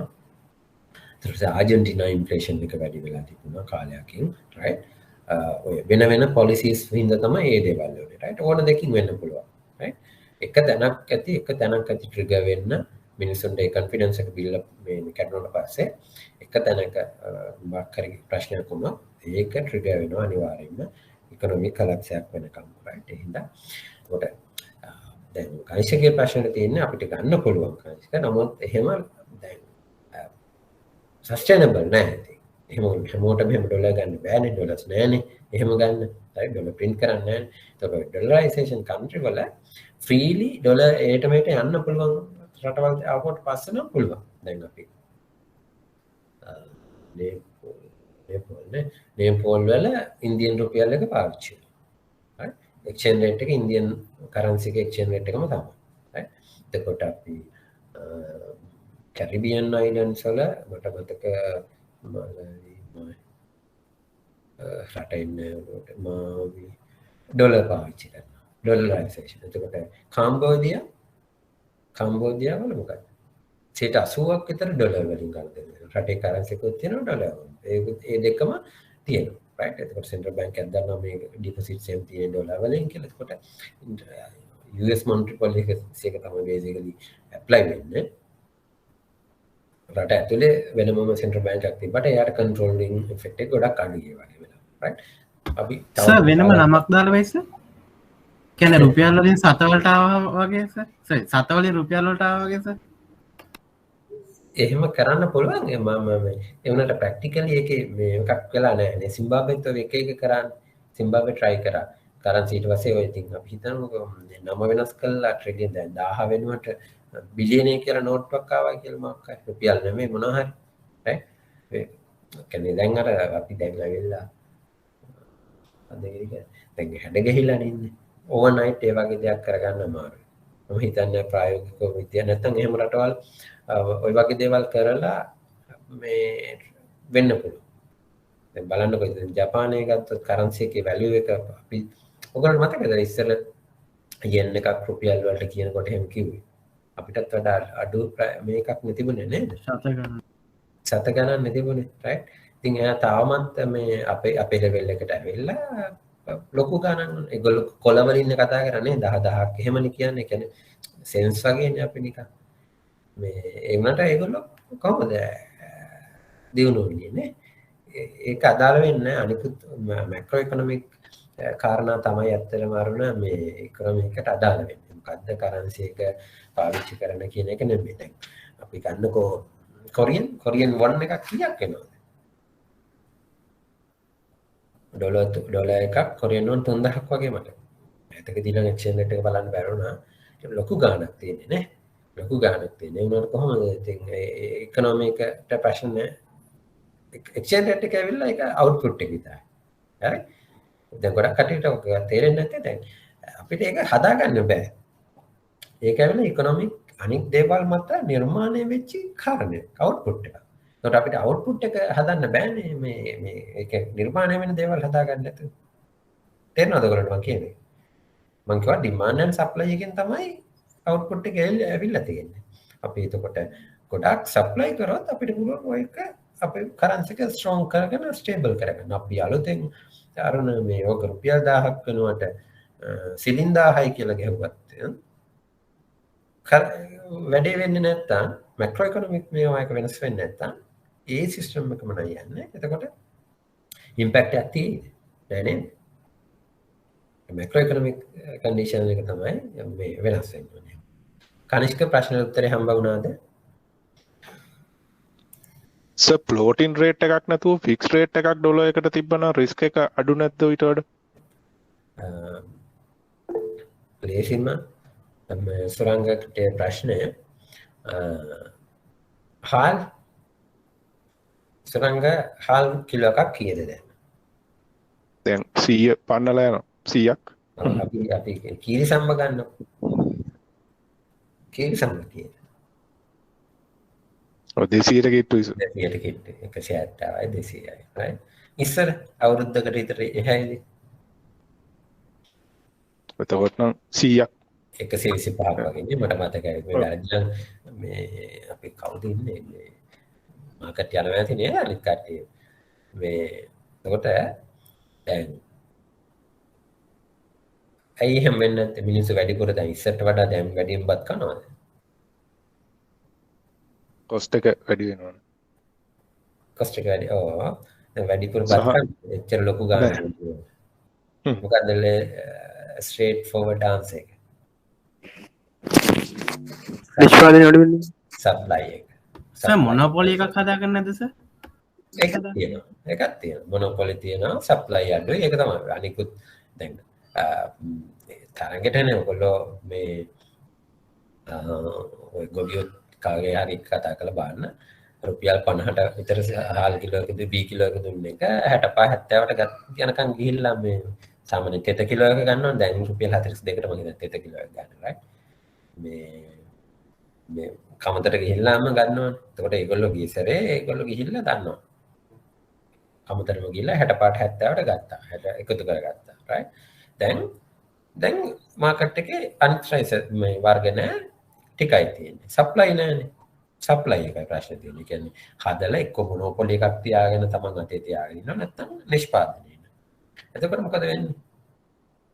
ප්‍රයිස් කන්ට්‍රෝල් එකක් තියෙනවා රුපියල් 93යි හරි 100යි හරි 125යි හරි කියලා. ඒක ඉෆෙක්ටිව්ද?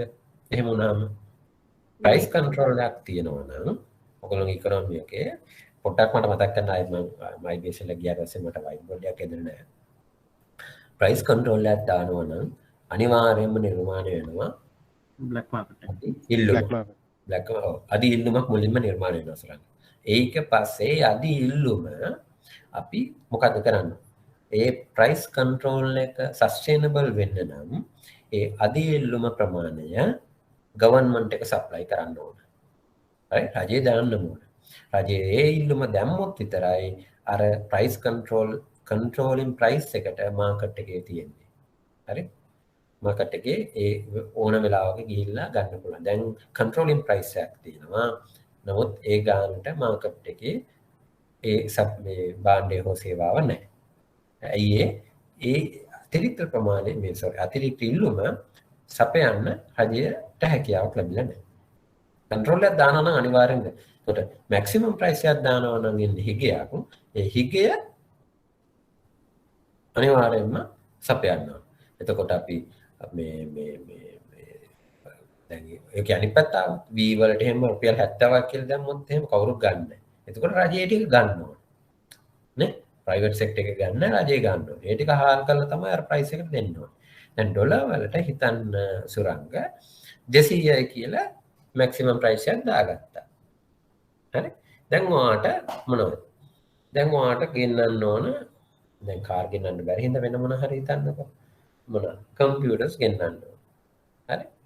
කම්පියුටර්ස් කම්පියුටර් ෂොප් එකක් කරනවා. පාර්ට්ස් ගෙන්නන්න ඕන. බැංකුවට ගියාම ඔයාට 200ට ඩොලර්ස් දෙන්නේ නැත්නම් ඔයා මොකද කරන්නේ? කොහොමද බිස්නස් එක කරන්නේ?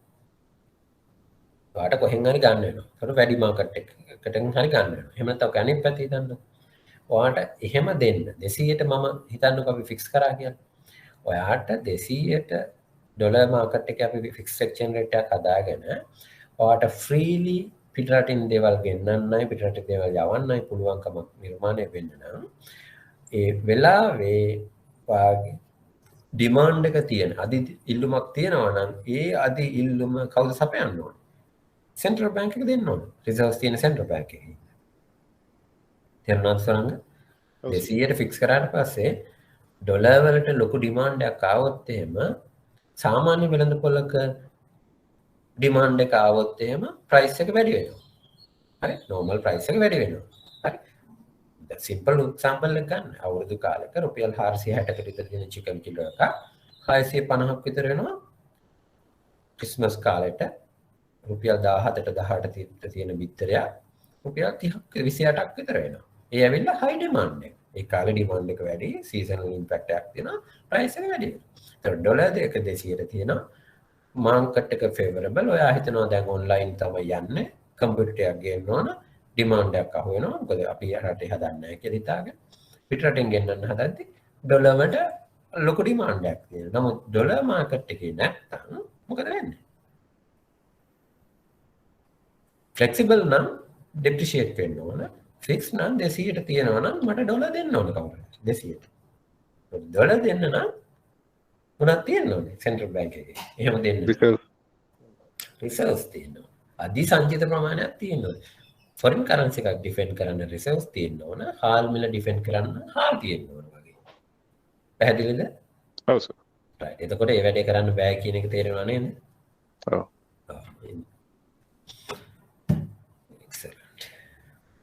කතන්දරය වගේ කිව්වේ ගොඩක් දේවල් ඉගෙන ගත්තා ඒ විනාඩි 10 12 ඇතුළත ඔයගොල්ලෝ ඉකොනොමි එකේ.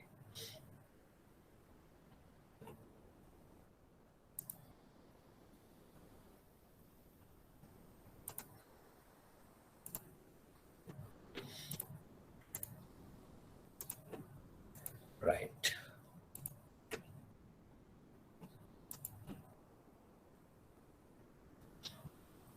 දැන් අපි බලමු මොකක්ද ඉන්ෆ්ලේෂන් කියන්නේ කියලා. දැන් ගොඩක් දේවල් දන්නවා. ඒකට ටෙක්නිකලි ඉන්ෆ්ලේෂන් කියන්නේ ආර්ථිකයක භාණ්ඩ හා සේවා වල පොදු මිල මට්ටම, right? පොදු මිල මට්ටම ගිය අවුරුද්දට සාපේක්ෂව, right? වැඩි වෙන වේගය තමයි ඇත්තටම උද්ධමනය කියලා කියන්නේ. ඒකට උද්ධමනය කර භාණ්ඩ වැඩි වෙන්න එකේ වේගය. උද්ධමනය 5යි කියන්නේ ගිය අවුරුද්දට වඩා 5කින් විතර භාණ්ඩ වල මිල වැඩිවීමක් සිද්ධ වෙනවා. වේගය 5ක් විතර. right? ඒතකොට උද්ධමනයේ 2ක් කියන්නේ 5ට වඩා 2 අඩු වුණාට භාණ්ඩවල මිල වැඩි වෙනවා. නමුත් ඒ වේගයයි අඩු වෙලා තියෙන්නේ. ඔලුවට ගියාද? ඒතකොට ඉන්ෆ්ලේෂන් එක බේසිකලි ඔයගොල්ලෝගේ සල්ලි වල තියෙන අගය මොකද කරන්නේ? අඩු කරලා දානවා. right? මූර්ත අගය අඩු කරලා දානවා. right? ඒතකොට ඩෙෆිනිෂන් එක આવොත් ඔක තමයි සිම්පල් එක්සැම්පල් එක. දැන් අපි කොහොමද මේ භාණ්ඩවල මිල වෙනස් වෙන එක අඳුරගන්න. ඔයගොල්ලෝ කඩේට ගියාම භාණ්ඩ එකක් දිහා බලලා කියනවා ඔව් හොඳටම වැඩි කියලා. right? දැන් වයරින් මම දැක්කා වයරින් මේ වයර් රෝල් එකක් රුපියල් 700 1200 වෙලා රුපියල් 1000ක විතර ප්‍රයිස් චේන්ජ් එකක් වෙලා තිබ්බා. ඒකට යකඩවලත් මම දැක්කා තියෙනවා ප්‍රයිස් චේන්ජ්. රයිට්? ඒ ඇවිල්ලා ඉන්ඩිවිජුවල් බාන්ඩ් එක මිල වෙනස්. මම ඉස්සෙල්ලා ගත්තේ හාලුත් එහෙම ඉන්ඩිවිජුවල් බාන්ඩ්. එතකොට දැන් හොඳට ඔළුවේ තියාගන්න ඕන මෙන්න මේ කාරණේ. අපි දැන් ඉකොනොමික්ස් වලින් ඉන්ඩිකේටර්ස් දර්ශකයක් ඉන්ඩෙක්ස් එකක් හදන්නේ ඒකෙන් කියවෙන්නේ නැහැ සමස්ත වෙළඳපොලේ මිල වැඩිවීම එහෙම පිටින්ම 100%ක් නිවැරදිව නිරූපණය වෙනවයි කියන එක. right?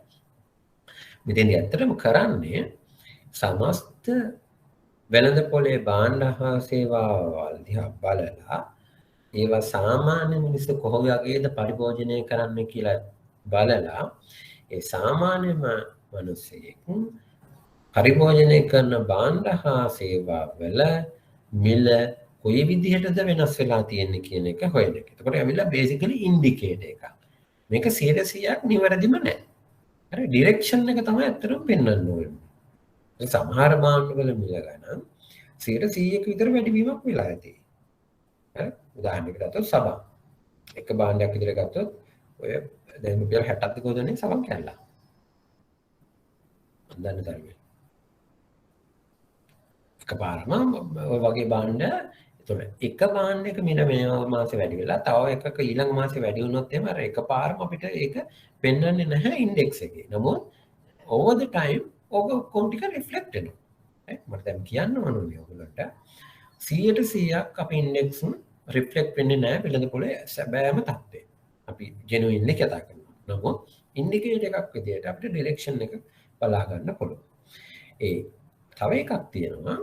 දැන් ඉන්ඩිකේටර් එකකින් අපි ඩිරෙක්ෂන් එක බලා ගන්න නම් මේ ඉන්ඩිකේටර් එක මාකට් එක ඇත්තට රිෆ්ලෙක්ට්. ඒ කියන්නේ මාකට් එකේ ට්‍රූ කන්ඩිෂන් එක පෙන්වන්න ඕනනේ. ඒ ට්‍රූ කන්ඩිෂන් එක පේන්න නම් කරන ලෝකේ රටවල් කරන තව දෙයක් තමයි මිල මට්ටම නිරන්තරයෙන්ම කියන්නේ දර්ශකය රිවිව් කරනවා. සාමාන්‍යයෙන් කියන අවුරුදු 5කට සැරයක්වත් මේක රිවිව් කරන්න ඕන. මිනිසුන්ගේ මේ එක්ස්පෙන්ඩිචර් පැටර්න්ස් වෙනස් වෙලා තියෙන්න පුළුවන්. ඒ හින්දා රිවිව් කරන්න ඕනේ. ඒතකොට ලංකාවේ තාමත් අපි පාවිච්චි කරන්නේ 2013 පදනම් අවුරුද්ද හදාගත්තා. ඒ කියන්නේ අවුරුදු දැන් 8ක් නේ 8කට කිට්ටු කරලා තියෙනවා. එතකොට ඒක 2018 වෙනස් කරන්න තිබ්බා. වෙනස් වුණේ නැහැ. 2018 පදනම් එක ගැන පුළුවන් තරම් ඉක්මනින් ගොඩක් වෙලාවට ලබන අවුරුදු වෙනකොට අලුත් දර්ශකයක් අලුත් පදනම් අවුරුද්දක් යටතේ එයි. රයිට්? ඒකත් ඔළුවේ තියාගන්න. එතකොට මුලින්ම උද්දමනය හදා ගන්න පොදු මිල මට්ටමේ හදා ගන්න නම් මුලින්ම කරන්න ඕනේ මිල දාර්ශකයක් හදා ගන්න. ඒක හරියට ඔයගොල්ලෝ අර කඩේ තියෙන භාණ්ඩ වල මිල දාර්ශකය වගේ එකක් නෙමෙයි. හරි? එන්න මම දැන් මෙතනින්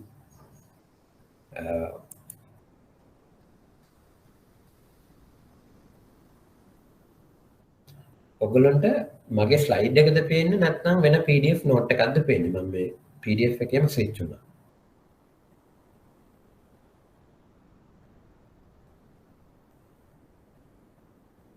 මොකක්ද පේන්නේ? PDF එක පේනවා සර්. PDF එක පේනවා. excellent. මේ කියන්නේ අපිට දාර්ශක දෙකක් තියෙනවා. right? එකක් තමයි කොළඹ පාරිභෝගික මිල දාර්ශකය, අනික තමයි ජාතික පාරිභෝගික මිල දාර්ශකය. ඒතර මිල දාර්ශකයකින් තමයි අපේ උද්දමනය හදාගන්න පදනම් වෙන්නේ. right? එතකොට මේ තියෙන්නේ 2013 පදනම් වර්ෂය කරගෙන හදාගත්ත මිල දාර්ශකයක බර තැබීම. ඒ කියන්නේ දැන් අපි මිල වෙනස් වීම හඳුනා ගන්න නම් නිශ්චිත භාණ්ඩ ටිකක් හඳුනා ගන්න ඕන. ඒකට සර්වේ එකක් ඔයගොල්ලන්ට මතක ඇති. මේ ඔලේ තියාගන්න මේ ඔක්කොම කරන්නේ සෙන්ට්‍රල් බැංක් එක නෙමෙයි DCS එක. Department of Census and Statistics. ජනහා සංඛ්‍යාලේඛන දෙපාර්තමේන්තුව. ඔයගොල්ලන්ට මතක ඇති ජනහා සංඛ්‍යාලේඛන දෙපාර්තමේන්තුව ඔයගොල්ලෝ ගෙදරින් ගෙදරට ඇවිල්ලා සමීක්ෂණයක් කරනවා household income expenditure survey කියලා මතකද? මේ කුටුම්බයන්ගේ ආදායම් වියදම් සමීක්ෂණය කියලා එකක්. කොච්චරක් ඔයාලා ආදායම් හදනවද මොනවටද වියදම් කරන්න කියලා. ගොඩක් කට්ටිය කරන්නේ ආදායම අඩුවෙන් කියනවා වියදම ගොඩක් වෙලාවට වැඩියෙන් කියනවා. right? ඔක බැලන්ස් වෙන්නේ බරෝවින් කරනවා ණයත් අරගන්න. right? ඔය වගේ වැරදි තොරතුරු දෙනවා. ඇත්තටම ඔය සමීක්ෂණය මත පදනම් වෙලා තමයි මේ අපි හදලා තියෙන අපි නෙවෙයි DCS එක හදලා තියෙන මේ උද්දමන දර්ශකයට පදනම වැටෙන්නේ. ඒකෙදි ඔයගොල්ලෝගෙන් මතක ඇති වුණා සම්බලතත්වයෙන් අහලා බලන්න එහෙම කතා. ඔයගොල්ලෝ කෑම බීම වලට කරන වියදම. ඔයගොල්ලෝ සතියකට කාල් කිලෝ කොච්චරක් කියනද? ඒ වගේ බේසික් ප්‍රශ්න ටිකක් අහලා ඔයගොල්ලෝගේ සාම්පල් එකක් හදාගන්න තමයි මේ උත්සාහ කරන්නේ. සාමාන්‍ය මිනිසෙක් කොච්චර 3 දෙනෙක්ගෙන් ඉන්න පවුලක කොච්චරක් වියදමක් දරනවද ගෙදර හාල් වලට. හාල් නම් ඒ හාල් මොනවද? සුදු කැකුළු තියෙන එක සම්බා මාඩු දැන් මේකේ මේ බාස්කට් එකේ කීරි සම්බා කියන එක නැහැ. හොඳයි බලන්න කැකුළු වයිට් තියෙනවා, කැකුළු රෙඩ් තියෙනවා, සම්බා තියෙනවා, නාඩු වයිට් තියෙනවා, නාඩු රෙඩ් තියෙනවා. රයිට්? තේරුණාද? දැන් ඔයගොල්ලන්ට තේරෙනවද? දැන් කීරි සම්බා වල මිල රුපියල් 25 ඉඳලා 225ක් වෙනකන් ගියා. මේ බාස්කට් එක ඇතුලේ පෙන්නනවද? නෑ නේද? පෙන්නන්න මේ ඇවිල්ලා ඇවරේජ් මිනිස්සෙක් සාමාන්‍ය කෙනෙක්. හරි? ඔය මම හිතන්නේ නැහැ. ඔය සාමාන්‍ය පුද්ගලයා ඇතුළට ඔයාගොල්ලෝ මාවත් මේකේ ඇතුළත් වෙලා ඇති කියලා. ඒක සාමාන්‍ය ලංකාවේ සමස්තයේ තියෙන ඇවරේජ් එකක් තමයි මේ පෙන්වන්න හදන්නේ. එතකොට එක්ස්ට්‍රීම් දෙකක් නේ තියෙන්නේ ලංකාව වගේ රටවල් වල ගොඩක් රටවල එක්ස්ට්‍රීම්ස් දෙකක් තියෙනවා. ඕකේ මැද හරිය ඉන්න පේසක්කගේ දේවල් තමයි මේ කතා කරන්නේ.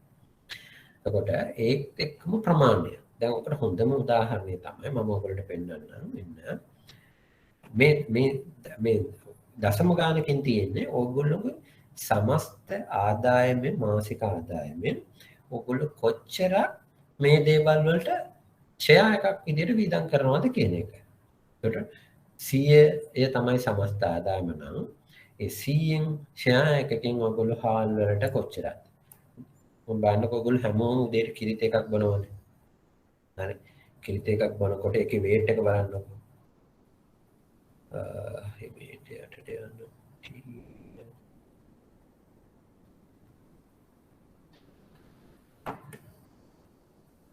milk powder 2.96 ඒ කියන්නේ රුපියල් 100ක ආදායමක් ලැබුවොත් ඔයගොල්ලෝ රුපියල් 3ක් විතර වියදම් කරනවා කිරි වලට. උදේ කිරි එක බොනවා. හරි. බස් ෆෙයා එකත් මීට වඩා සමානම ගානකින් හෝ ඊට අඩු වෙන්න තිබ්බේ මට මතක හැටියට. මේ පොල් ගෙඩි වලට ඔයගොල්ලෝ වියදම් කරනවා 100ක් තියෙනවා නම් 103ක් විතර. දැන් හිතන්න දැන් ඔළුවට දාගන්න මේ ඇවිල්ලා National Consumer Price Index එකේ 287ක් විතර මට මතක හැටියට තියෙනවා. හරි. ඔව්. ඉන්ෂුරන්ස් එක, ටූත්පේස්ට් basically සාමාන්‍ය මිනිස්සෙක්. හරි. බයිසිකලයක් හරි පොඩි වාහනයක් හරි තියෙන ඉන්ෂුරන්ස් එකක් තියෙන හරි එතකොට සාමාන්‍ය ෆැමිලි එකකට ඕන කරන දේවල් ටික තමයි මේ තියෙන්නේ. ඔයගොල්ලෝ ස්කූල් ටියුෂන් ෆී මට පෙන්න ගන්න ඕනේ මෙන්න මේ ප්‍රී ස්කූල් බලන්නකෝ. නේ 0.13. මේ කියන්නේ බොහොම පොඩි ගානක්. මේක නොමිනල් වැලියු එක බැලුවොත් එහෙම මාසෙකට මට මතක හැටි රුපියල් 200ට වඩා අඩු ප්‍රමාණයක් තමයි නොමිනල් වැලියු එක තියෙන්නේ 2013. හරි. ඔයගොල්ලෝ ජෙනුවින්ලි කෙරුවොත් ඔයගොල්ලෝ මං හිතන්නේ දැන් කාලේ ඔයගොල්ලෝ අපි A level වලට ඉගෙන ගන්නවටත් වඩා වියදම් කරනවා ඇති ඔය චූටි ළමයින්ට උගන්වන්න. හරි? මේ කින්ඩර්ගාර්ටන්, ප්‍රී ස්කූල් යවනවා, ඉන්ටර්නැෂනල් කොලෙජ් එකට එහෙම යවනවා. එතකොට ඒවා එක්ස්ට්‍රීම්ස්. ඒවා මේකෙන් රිෆ්ලෙක්ට් වෙන්නේ. රයිට්? ඒ කියන්නේ ලයිෆ් ස්ටයිල් එක චේන්ජ් වෙලා තියෙනවා. රයිට්? කාරණා දෙකක් ඔයගොල්ලෝ ඔළුවේ තියාගන්න. එකක් තමයි මේක ඉන්ඩිකේටර් එකක්. මේක නිරන්තරයෙන් වෙනස් වුනේ නැත්නම් අපේ එක්ස්පෙන්ඩිචර් පැටර්න් එකත් එක්ක මේක යන්නේ නැහැ. දෙවෙනි කාරණය මේක තියෙන සාමාන්‍ය පුද්ගලයෙකුට එතකොට ඔයගොල්ලෝ මොනවා හරි දෙයකට අසාමාන්‍ය විදියට වියදම් කරනවා නම් ඒක මේකෙන් රිෆ්ලෙක්ට් වෙන්නේ නැහැ. රයිට්? එතකොට මේ ඉන්ඩෙක්ස් එකකින් අපි ඉන්ඩිකේටර් එකක් විදියට පාවිච්චි කරන්නේ කොයි වගේ ඩිරෙක්ෂන් එකකටද මේක ගමන් කරනවද කියන එක හොයාගන්න විතරයි. එකෙන් කියවෙන්නේ නැහැ 100%ක්ම නිවැරදිම වෙන වෙනස් වීමක් නිරූපණය වෙනවා කියන එක. රයිට්? ඒක ඔළුවේ තියාගෙන තමයි අපි ඉගෙන ගන්න ඕනේ කාරණා ටික. එතකොට ඇයි දර්ශකයක් ඕනේ අපිට? රයිට්? උද්දමනය ගන්න කරන්න තමයි ඊට අමතරව දේවල් ගොඩක් මේ දර්ශකයකින් අපිට බලා ගන්න පුළුවන්. රයිට්? මේක ඔයගොල්ලෝ මේ ටික නම් හොඳට ඔළුවට දාගන්න ඕන. මොකද මේ තියරිටිකලි අහන්න පුළුවන් මිල දාශකයක වටිනාකම ඇයි අපි දාශකයක් ගන්න කරන්න කියලා මේක බේසිකලි ලකුණු 20ක ප්‍රශ්නයක් බවට පරිවර්තනය කරන්න පුළුවන් කොටසක්. right දැන් මම කිව්වා ඉන්ෆ්ලේෂන් එක ඔයගොල්ලෝගේ සල්ලි නිකන් කාලා දානවා කියලා. right ඒ කියන්නේ අර මීයා කනවා වගේ වැඩක් කියලා ෆොටෝ එකේ තිබුණා. ඒකට ඉන්ෆ්ලේෂන් මිල දාශකයකින් බලා ගන්න පුළුවන් පළවෙනිම කාරණේ තමයි මුදලේ වටිනාකමෙහි දේශීය සිද්ධ වෙන වෙනස්කම්. රුපියල් 100ක අද ගන්න භාණ්ඩ හා සේවා ටික මිලදී ගන්න හෙට දවසේ ඔයගොල්ලන්ට 100ක් බෑ. ඒකට 110ක් ඕන නම් ඔතෙන්දි කියවෙනවා ඔයගොල්ලන්ට මුදලේ වටිනාකම 100,000කින් විතර අඩු වෙලා තියෙන්නේ කියලා. right 100,000කින් විතර අඩු වෙලා තියෙන්නේ. ඒතර දෙවෙනි කාරණය ජීවන වියදම ගණනය කරන්න. ඔයගොල්ලෝ රුපියල් ලක්ෂයක පඩියක් අරගෙන ඔයගොල්ලෝ රුපියල් 20000 මාසෙකට තැන්පතු විදියට තියාගත්තා කියලා හිතන්න. දැන් ඒ කියන්නේ 80000ක් විතර ඔයගොල්ලන්ට මාසෙකක් ජීවත් වෙන්න වියදම් කළා තියෙනවා. right එතකොට මිල දාශකයකින් අපිට හදා ගන්න පුළුවන් තව දුරටත් මට 80000කින් ජීවත් වෙන්න පුළුවන්. එහෙම නැත්නම් ඔයගොල්ලෝගේ ජීවන වියදම මොන විදිහටද වෙනස් වෙලා තියෙන්නේ කියන කාරණේ. හරි මොන විදිහට. මේ තුන්වෙනි එක මම දැනට පස්සේ එක්ස්ප්ලেইন කරලා දෙන්නම්. white board එක ඕන නැත්නම් ඔයගොල්ලෝ පොඩ්ඩක් කන්ෆියුස් වෙන හින්දා. right කවුද මට ඔක මතක් කරලා දෙන්න කවුද? කවුරු හරි කෙනෙක් මට මතක් කරලා දෙන්න මේ white board එක ළඟට ගියට පස්සේ මොකද්ද මූර්ත සඵල විනිමය අනුපාතිකය කියන්නේ මොකද්ද? ඒක ඉන්ෆ්ලේෂන් එකෙන් කියන්නේ මොකද්ද කියන කාරණේ. right මොදු සංඛ්‍යික ප්‍රශ්නයක් තියෙනවා සර්. මොදු සංඛ්‍යික ඉකනොමික් මචංග දැම්ම කියන්න බෑ. ඔයගොල්ලෝ ඔයාලට මම අද සන්ඩේ ටයිම්ස් පත්තරේ තියෙනවා. අද උදේ අඩුම ගානේ ඊළඟ අවුරුද්දේ වාහන ඉම්පෝට් කරන්න බැරි වෙයි කියලා. හරි. ඒ ඔක්කොම තීරණය වෙන්නේ ලංකාව ඩොලර් කොහොමද earn කරන්න පුළුවන් තැනට එනකම්. හරි.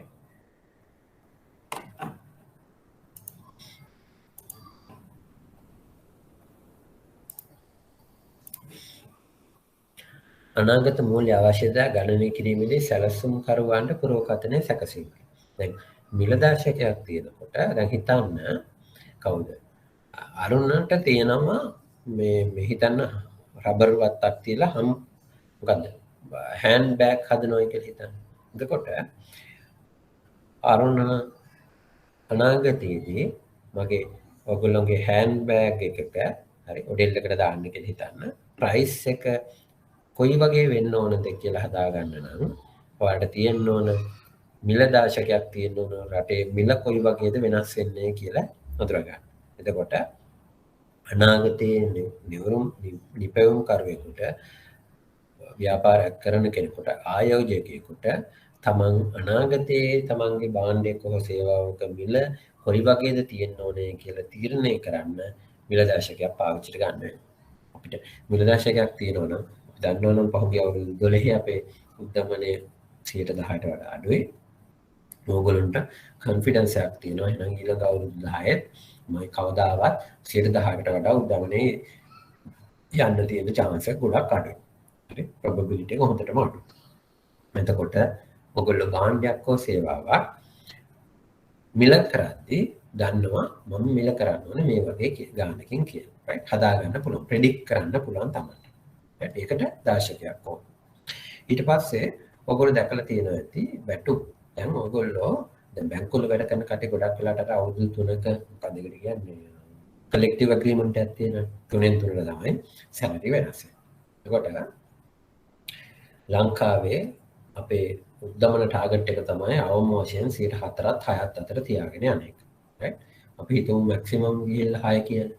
right එතකොට ඔයගොල්ලෝ හොඳට බලන්න ඔයගොල්ලෝ උද්දමනයට විතරක් කම්පන්සේට් කරනවා නම් ඔයගොල්ලන්ට අවුරුදු 3ක විතර 6% ඇඩ් වුණාම ඒ උද්දමනයේ උද්දමනයේ එතකොට 20ක විතර සැලරි වැඩි වීම අවම වශයෙන්වත් අවුරුදු 3ට ඔයගොල්ලන්ට හම්බ වෙන්න ඕන. right 20ක්වත්. එහෙම නැත්නම් ඔයගොල්ලෝ මේ නොමිනල් සැලරි එක ඔයගොල්ලෝගේ වැඩි වුණාට වැඩක් නැහැ. රියල් සැලරි එක අඩුයි. right මූර්ත ආදායම අඩුයි. එතකොට ඔයගොල්ලෝගේ යුනියන් ඩිස්කෂන් වලට යද්දී හරි වගේ තැනකදී ඉන්ෆ්ලේෂන් එකේ බිහේවියර් එක ඔයගොල්ලන්ට පාවිච්චි කරන්න පුළුවන් තැන. right සාමාන්‍යයෙන් බැංකු තමන්ගේ සැලරි එක ඊළඟ අවුරුදු 5ට ගණනය කරන්න රටේ උද්දමනය කොයි වගේද කියන එක පාවිච්චි කරනවා. right මිලදාශකයා පාවිච්චි කරනවා. නොයේ දේවල් තමයි මිලදාශකයක ප්‍රධානම ප්‍රයෝජන උද්දමනය ගන්න කිරීමට අමතරව. right පැහැදිලිද? මොකද ප්‍රශ්නයක් තියෙනවද?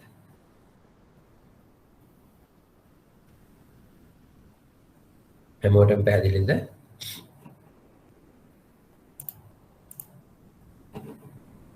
ප්‍රශ්න නැහැ.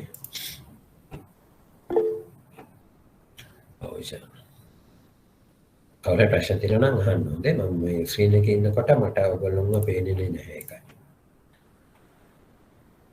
දැන් උද්දමනය විවිධ විදිහට ගණනය අර්ථකථනය කරන්න පුළුවන්. සාමාන්‍යයෙන් ඔයගොල්ලෝ දැන් අහලා තියෙන උද්දමනය අපි කතා කරන්නේ වාර්ෂික උද්දමනයක් ගැන. හරි. ඔයගොල්ලෝ අද බැලුවොත් එහෙම සමහර තැන්වලදී පාවිච්චි වෙනවා ගිය මාසයට සාපේක්ෂව මේ මාසේ උද්දමනය. හරි. ඒකෙමුත් යම් කිසි අයිඩියා එකක් දෙනවා මාසිකව කොහොමද භාණ්ඩ හා සේවා වල මිල වෙනස් වෙලා තියෙන්නේ ගිය මාසයට සාපේක්ෂව. ඒතර කොහොමද ඒ growth එක හදාගන්නේ? සලකා බලලා ඒ කියන්නේ අපි ජූලි මාසේ උද්දමනය හදාගන්න නම් එතකොට ජූලි මාසේ මිල දාශකය ජූලි මාසේ මිල දාශකය ජූනි මාසේ මිල දාශකය අඩු කිරීම ඊට පස්සේ ඒක බෙදනවා ජූනි මිල දාශකය පෙර මාසේ මිල දාශකය. අන්න එතකොට එනවා ජූනි මාසයට සාපේක්ෂව ජූලි මාසේ මිල වෙනස් වීම. right දැන් ඔයගොල්ලන්ට ඔළුවට කියාද මේ දාශකයක් වෙනස් වෙන්න පුළුවන් විදිහ? මම තව එකක් පෙන්නනවා. ඔයගොල්ලන්ට පොඩි හරි කන්ෆියුෂන් එකක් තියෙනවා. දැන් මේ ටෙක්නිකල් නෝට් එක පේනව නේද ඔයගොල්ලන්ට ස්ක්‍රීන් එකේ?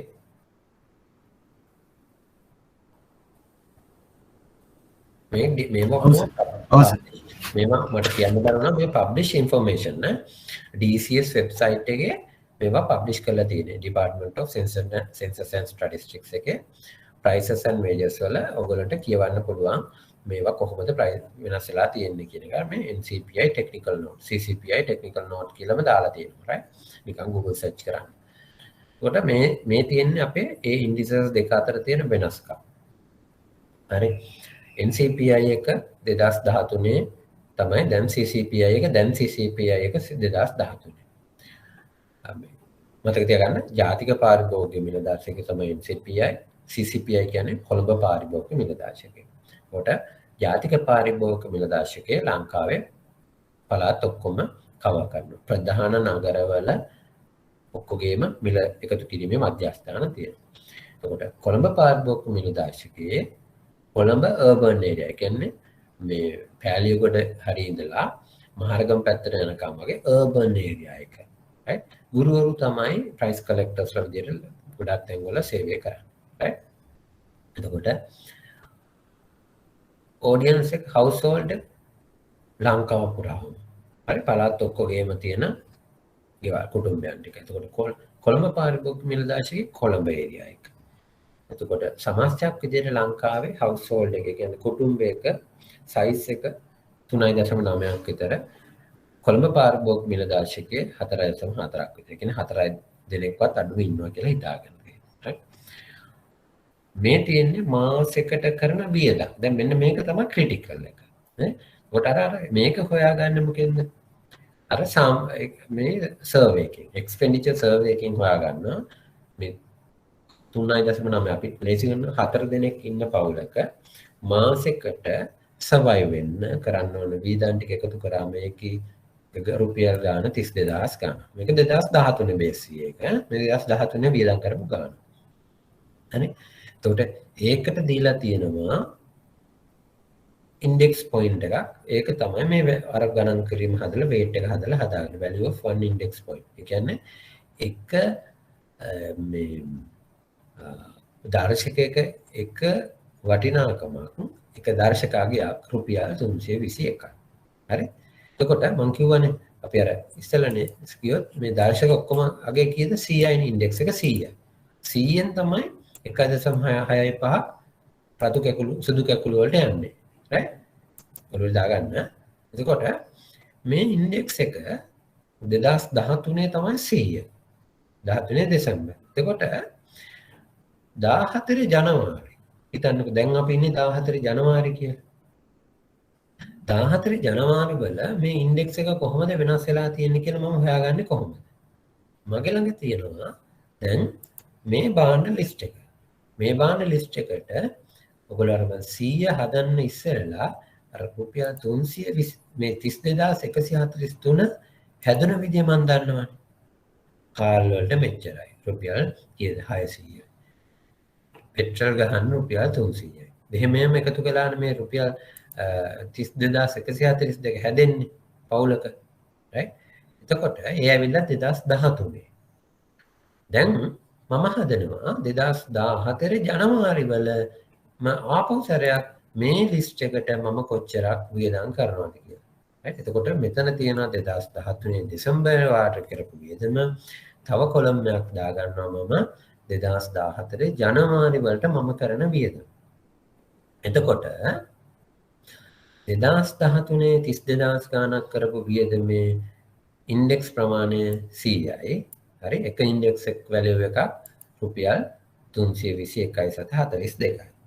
දැන් මම 2014 ජනවාරි හදාන යද්දී හිතන්න මේ 32000 40000ක් වෙලා කියලා හිතන්න. මේ බාණ්ඩ ටිකම ගන්න දැන් මට රුපියල් 40000ක් ඕන. right? එතකොට දැන් අර තවදුරටත් 100 නෙමෙයිනේ අර ඉන්ඩෙක්ස් එක නේද? ඔළුවට ගියාද? තවදුරටත් 100 තියෙන්න බෑ. 100 තමයි 32000.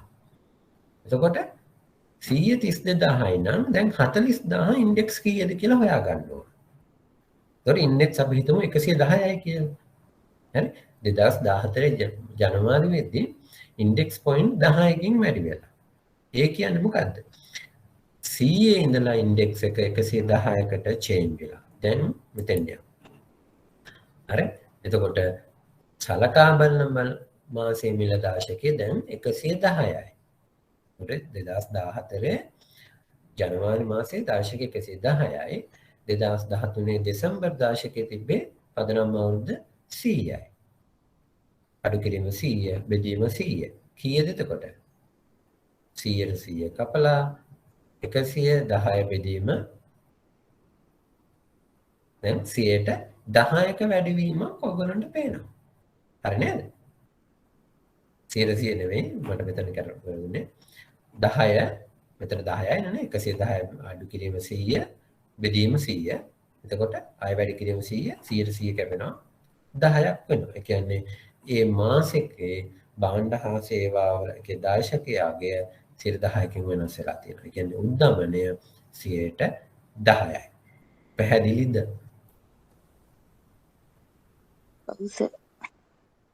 හැමෝටම කාට හරි අපැහැදිලිකමක් තිබුණාද?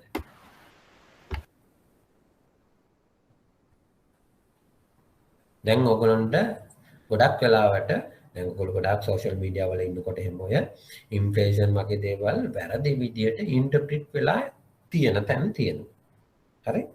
වැරදි විදියට ඉන්ටර්ප්‍රිට් කරනවා. මේක තමයි හරියටම ටෙක්නිකලි ඉන්ෆ්ලේෂන් කියලා හදන විදිය. එතකොට මේ දාර්ශනිකය දැන් ඔයාලට ප්‍රශ්නේ තියෙන්නේ මේ දාර්ශනිකය ට්‍රූ රිෆ්ලෙක්ෂන් එකක්ද? එහෙම ඒකට උත්තර අපේ ඉන්ෆ්ලේෂන් එකෙන් නෙමෙයි පේන්නේ. එතකොට ටෙක්නිකල් ඉෂුව එකක් තියෙනවා. දැන් තව දෙයක් ඔයාලට මට කියා දෙන්න ඕන. ඔයගොල්ලෝගේ සැලරි ස්ලිප් එකේ cost of living කියලා allowance එකක් තියෙනවා නේද?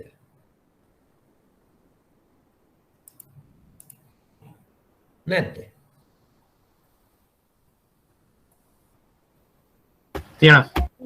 තියෙනවා සර්. ගොඩක් බැංකුවල මම හිතන්නේ තියෙනවා. සමහර බැංකුවල මම හිතන්නේ නැති ඒවත් තියෙනවා. මට මතක හැටියට කීප දෙනෙක් කිව්වා එහෙම ඒවා නැහැ කියලා. right? එතකොට ඔය cost of allowance ඔයගොල්ලෝගේ තියෙන ඒක හැදෙන්නේ මෙන්න මේ ඉන්ඩෙක්ස් පොයින්ට් එකකට තියෙන වැලියු එක. අපි හිතමු ගිය මාසයට සාපේක්ෂව ඉන්ෆ්ලේෂන් ඉන්ඩෙක්ස් එක පොයින්ට්ස් 10කින් වැඩි වෙලා තියෙනවා කියලා හිතන්න. 10කින් ලොකු ගානක් උදේ 10කින් ලොකු ගාන. එතකොට සාමාන්‍යයෙන් ඔයගොල්ලෝගේ එක ඉන්ඩෙක්ස් පොයින්ට් එකකට කොච්චරක් ඔයගොල්ලන්ට ගෙවනවද කියලා ප්‍රී ඩිටර්මයින් කරලා තියෙන්නේ. රුපියල් 400ක් හරි 700ක් හරි ගානක් ඇති. දැන් මේකේ වටිනාකම 300 ගානන්නේ 321ක් නේ අපි හිතමු 400ක් කියලා.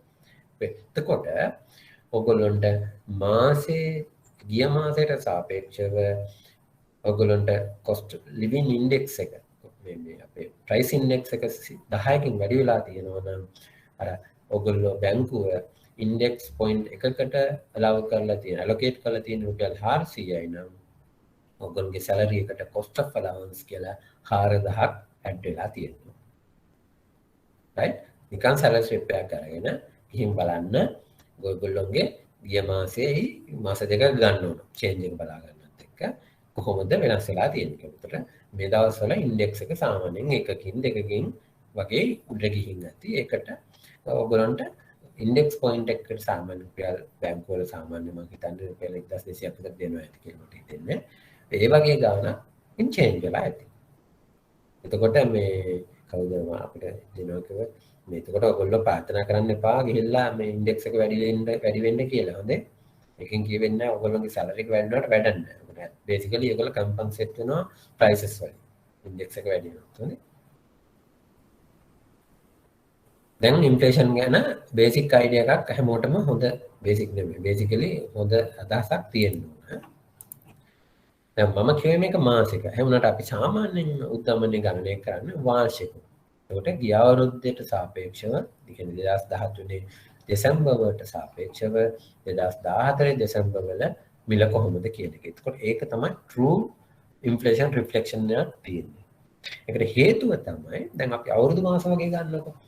අවුරුදු මාසෙකුයි මැයි මාසෙයි අපි කම්පෙයාර් කරන්න ගියොත් අනිවාර්යයෙන්ම ඩිෆ්ලේෂන් එකක් තියෙනවා. මොකද අවුරුදු මාසේ අප්‍රේල් වල ඩිමාන්ඩ් එක වැඩි ගොඩක් දේවල් මේ ඍතුමය බලපෑම වැඩි නේ. ෆෙස්ටිව් සීසන් මිනිස්සු වෙන වියදම් කරන පැටර්න් එක වෙනස්. නමුත් ගිය අප්‍රේලුයි මේ අප්‍රේලුයි කම්පෙයාර් කරද්දී ඒ ටික කැප්චර් වෙලා තියෙනවා. ගිය දෙසැම්බරුයි මේ දෙසැම්බරුයි කැප්චර් වෙලා තියෙනවා. අවුරුද්දක් යනවා මිනිස්සු ලෑස්ති වෙනවා අලුත් අවුරුද්දට. එතකොට ඒ වියදම් රටාව ජනවාරි වියදම් රටාවත් එක්ක වෙනස්. නමුත් දෙසැම්බර් වියදම් රටාව ඊළඟ අවුරුද්දේ දෙසැම්බර් වියදම් රටාවත් එක්ක hand to hand යනවා නේ. අන්න ඒ හින්දා අපි සාමාන්‍යයෙන් ගන්නෙ ලක්ෂමය පදනම් මත උද්දමනය කියන ගිය අවුරුද්දට සාපේක්ෂව මේ අවුරුද්දේ උද්දමනය. right? උද්දමනය වෙනස් වෙන්න පුළුවන් ක්‍රම ගොඩක් තියෙනවා. ප්‍රධාන වශයෙන්ම අපි උද්දමනය ගණනය ඔයගොල්ලෝ අපි මේ කතා කරන උද්දමනයට අපි කියනවා headline inflation එහෙම නැත්නම් මතු පිට උද්දමනය කියලා. right? මතු පිට උද්දමනය කියලා. දැන් ඔයගොල්ලන්ට මතක ඇති නේද පොල් 2018 19 වගේ පොල් ගෙඩියක් රුපියල් 125කට විතර වැඩි වෙලා තිබ්බ මතකද?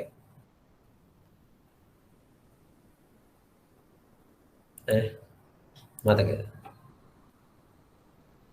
හේතුව මොකක් වගේ වෙන්න ඇතිද තිලිනේ?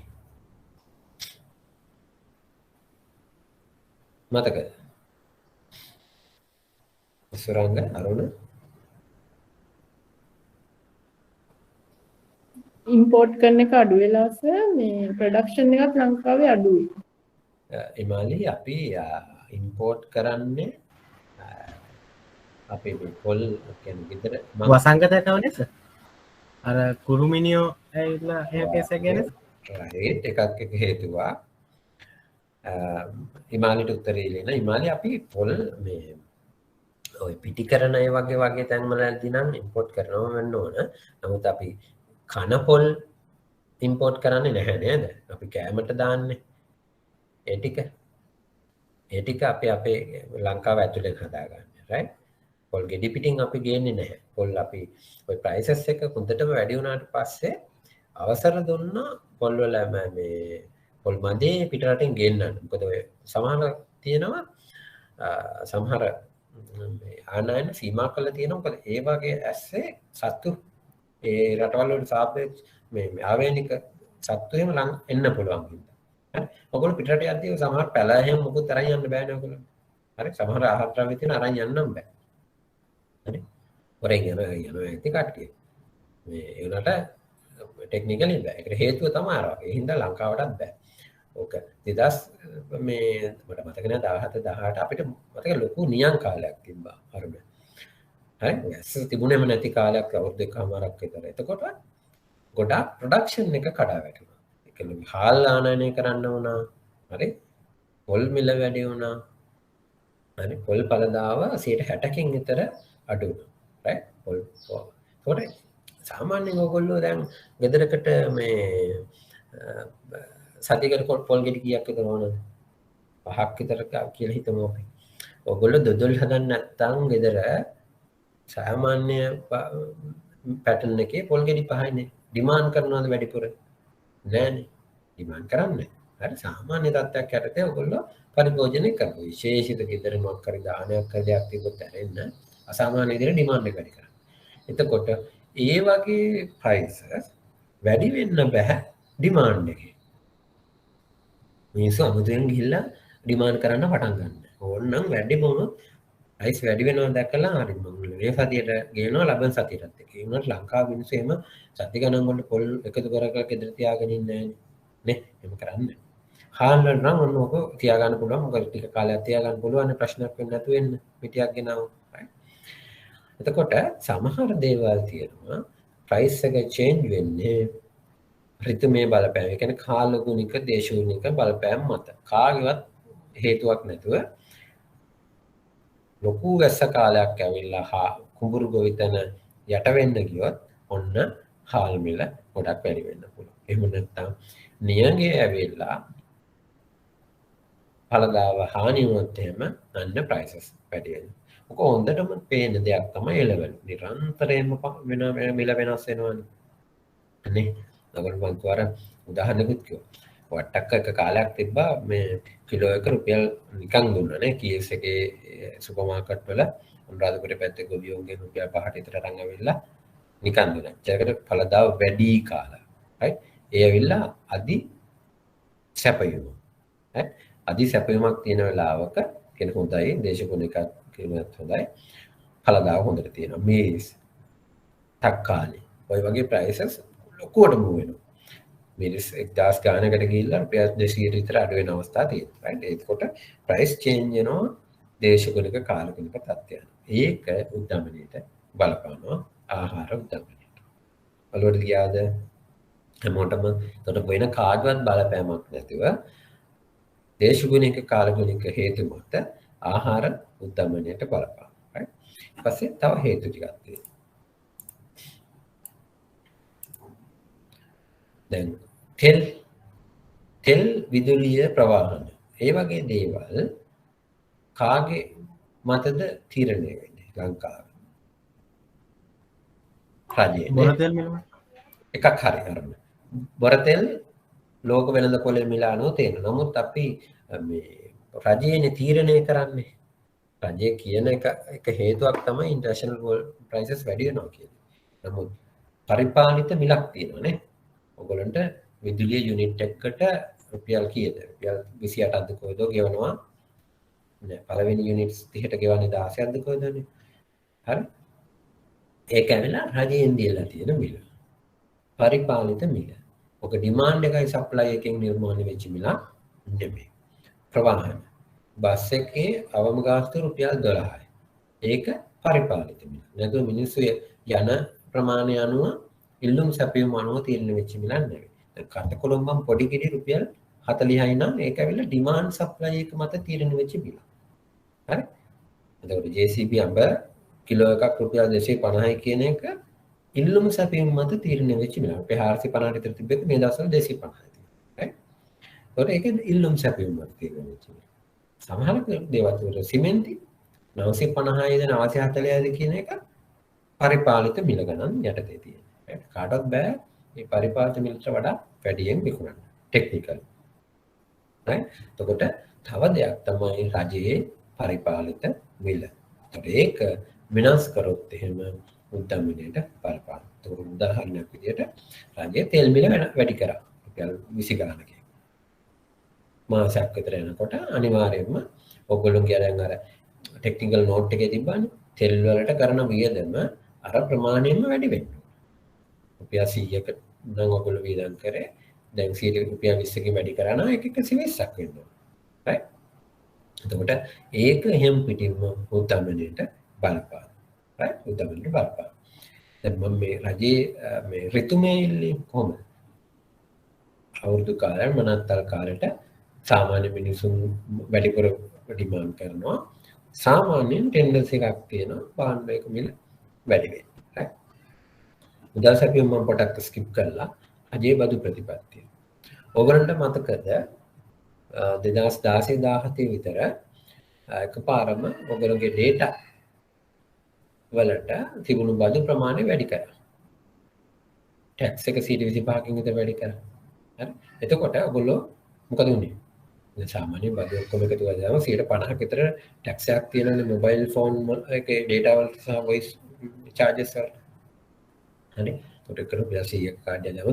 ටෙක්නිකලි ඔයගොල්ලෝ රුපියල් 50ක් විතර යනවා රජයට බදු කියලා. හිතන්නකො රජයට එහෙම යන එක ඔක 25%කින් විතර අඩු කරයි කියලා. හරි. ඒ කියන්නේ 50ක් තිබ්බ එක 15%කින් විතර අඩු වෙන 10කින් අඩු වෙනවා කියලා හිතන්නකො. 40ක් වුණා. දැන් ඔයගොල්ලන්ට මොකද වෙන්නේ? ඔයගොල්ලෝ වියදම් කරන ප්‍රමාණය ඉස්සර රුපියල් මාසෙකට රුපියල් 400ක් වියදම් කරාම දැන් කරන්න ඕන රුපියල් 360ක් විතර. ඒතර 360කින් අර 400ක සර්විස් එක දැන් තවදුරටත් කව වෙනවා. මොකද ඔයගොල්ලෝ ටැක්ස් එකක් ගෙවන ප්‍රමාණය අඩු කරා. දැන් මොකද වෙන්නේ? උද්දමනය අඩු කරන්න. කියන්නේ බදු අඩු කරපු හින්දා උද්දමනය අඩු වෙනවා. මොකද මනිපත් වුණොත් රජයේ බදු වැඩි කරොත් එහෙම ඔයගොල්ලෝ වැඩිපුර වියදම් කරන්න වෙනවා. ඔයගොල්ලෝගේ ඉස්සර පරිභෝජනය කරන්න තිබ්බ මුදල් ප්‍රමාණය බදු විදියට ගෙවන්න ඕන. භාණ්ඩ හා සේවා වල මිල වැඩි වෙනවා. දැන් VAT එක 8%යි. එකපාරම හිතන්න රජයේ VAT එක 15% කරා කියලා ආසර. ඒ කියන්නේ ඔයගොල්ලෝ VAT ගෙවන හැම තැනකදීම ඉස්සර 8%ක් ගෙව හිටපු එක දැන් 15%ක් ගෙවන්න ඕන. එතකොට ඉස්සරට වඩා වැඩිපුර මුදල් ගෙවන්න. අන්තිම එක ගන්න. හාල් උදාහරණයක් ගත්තොත් ඔයගොල්ලෝ හිතනවා ලබන මාසෙ වෙද්දී හාල් 200යි 250ක් වෙයි කියලා. ඒක මොකද හිතන්නේ? ඔයගොල්ලෝ තමන් ළඟ තියාගන්න පුළුවන් දෙයක් නම් ඇවිල්ලා ටික කාලයක් ගබඩා කරලා තියාගන්න පුළුවන් නම් රයිට් දැන් කිරිපිටි ගන්නකො මම දවසක් කිරිපිටි නෑ හරි හරි කිරිපිටි නෑ එතකොට මිනිස්සු අපි දැන් අර අපේ ඇඟ දෙයට කිරි එකක් පීලා ඉන්න ඕන කියන නිකන් අපිට මානසික හැදාගෙන ඉන්නවනේ හරි ඕකට අපි දැන් කොහෙන් හරි ගිහිල්ලා හැමතැනම හයිලන්ඩ් වල ඔක්කොම ඇවිදලා හයිලන්ඩ් තියනවනේ මාස දෙකකට විතර කිසි දෙයක් වෙන්නේ නැහැ එකතු කරලා ගෙනත් තියාගන්න පුළුවන් නමුත් ඔක්කොම කරන්න ගියොත් එහෙම මොකද වෙන්නේ නිකම්ම ඩිමාන්ඩ් එකක් ක්‍රියේට් වෙනවා අනවශ්‍ය විදියට හරි එතකොට ප්‍රයිස් එක ඉබේම වැඩි වෙනවා එතකොට ඔයගොල්ලෝ හිතනවා දැන් කිරිපිටි ගියක් තියෙනවා අනාගතේ තව මිල වැඩි වීමක් වෙන්න පුළුවන් එතකොට දැන් තියෙන කිරි වලින් මොනවා හරි දැන් මම ගෙනත් තියා ගන්නවා කියලා ගිහිල්ලා අනවශ්‍ය විදියට අද වට ඕනේ නැති ඩිමාන්ඩ් එකක් ක්‍රියේට් කරොත් ඒක අනිවාර්යෙන්ම භාණ්ඩයක අදාළ භාණ්ඩයේ මිල වැඩි කරන්න හේතු වෙනවා. ඒක උද්දමනයට එක හේතුවක්. එතකොට අධි මුදල් සැපයීම අනිවාර්යෙන්ම එක හේතුවක්. ඒක ඔයගොල්ලෝ තිම්බාබ්වේ ජර්මන් එක්සැම්පල් එකකින් පෙන්වනවා. රයිට් මම මේක තව ඉස්සරහට යනකොට තව ටිකක් හොඳින් ඉගෙන ගන්න. රයිට් මේ ඇවිල්ලා සමස්තයක් විදිහට උද්දමනයට බලපාන හේතු ටික ඔක්කොම. හරි හේතු ටික ඔක්කොම. කොට මීට අමතරව සෙන්ට්‍රල් බැංක් එක දැන් මම මේ ප්‍රශ්නයක් අහන්නද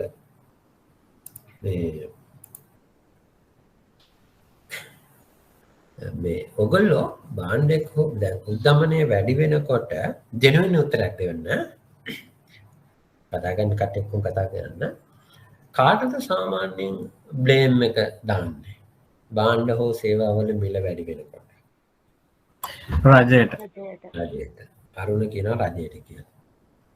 හිමාලි කවුද කියලා හිතන්නේ? තිලිනි? රජයට. එතකොට වාරිගෝ කැමති. බුද්ධික කාටද? වෙළඳ මෙතුමාට. තව කට්ටිය ඉන්නවා. අය කවුද? ඔය උත්තර වලට අමතරව තව උත්තර තියනවද? සුරංග අද කතා කරා මම මීට කලින් අහන්න. ආණ්ඩුව තමයි නේද සර්? සුරංග කියන්නේ තාන්නුවට. ඉදනින් කියනවා ප්‍රෙසිඩන්ට් කියලා. වෙන කවුද? බ්‍රෝකර්ස්ලට කියනවා සමීර. උද්දමනේට මම හිතන දේ හරි සමීර හිතනවා මේ අර අතරමැදියෝ තමයි බාණ්ඩවල මිල වැඩි කරන්නේ කියලා. ඒක නේද සමීර කියනත් ඒක උත්සාහ කරන්නේ. දැන් කලන කියනවා චන්දව intermediate supplier. right. ඔය ඇවිල්ලා හේතු වලට. right හේතු. ඔයගොල්ලෝ ඔක්කොම කියන්නේ අර රජයේ මේක මැදිහත් වෙලා අඩු කරේ නෑ. මේකට හරි තීරණ ගත්තේ නෑ. මැද කට්ටියක් බලන්න. නමුත් දැන් අපි ඉගෙන ගත්තානේ මේ objective central bank එකේ objective main objective එක මොකක්ද? මිල හා ආර්ථික ස්ථායීතාවය. ආර්ථික සහ මිල ස්ථායීතාවය. මිල ස්ථායීතාවය කියලා අපි ඉගෙන ගත්තේ මොකද්ද? හරියටම ඉගෙන ගත්තේ නෑ. low and stable inflation කියන එක නේ price level කියන එක. මිල ස්ථායීතාවය. right? එතකොට inflation එක වැඩි වුණොත් එහෙම ওই ජවන inflation එකක් ආවොත් එහෙම ඒක කාගේ objective එකද බිඳ වැටෙන්නේ? කාටද ඒ objective එක achieve කරගන්න බැරි වුනේ? මහා බැංකුවට. මහා බැංකුවට.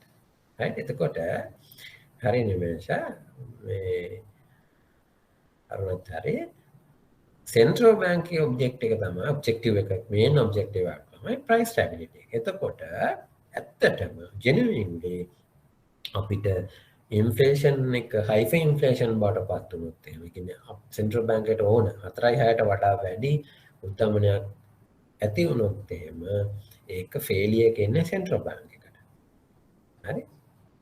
right? ඒක මගේ objective එක මට achieve කරගන්න බැරි වීමක් ඒතකොට වෙන්නේ. right? ඒකට හේතුව තමයි රජය හරි supplier හරි intermediate supplier හරි කවුරු හරි. right? නමුත් objective එක මගේ. එතකොට මගේ inflation objective එක බිඳ වැටෙනවා කියලා අනාගතේ දකිනවා නම් එහෙම ඒකට මම act කරන්න ඕනේ දැන්. තේරෙනවද ඔයගොල්ලන්ට?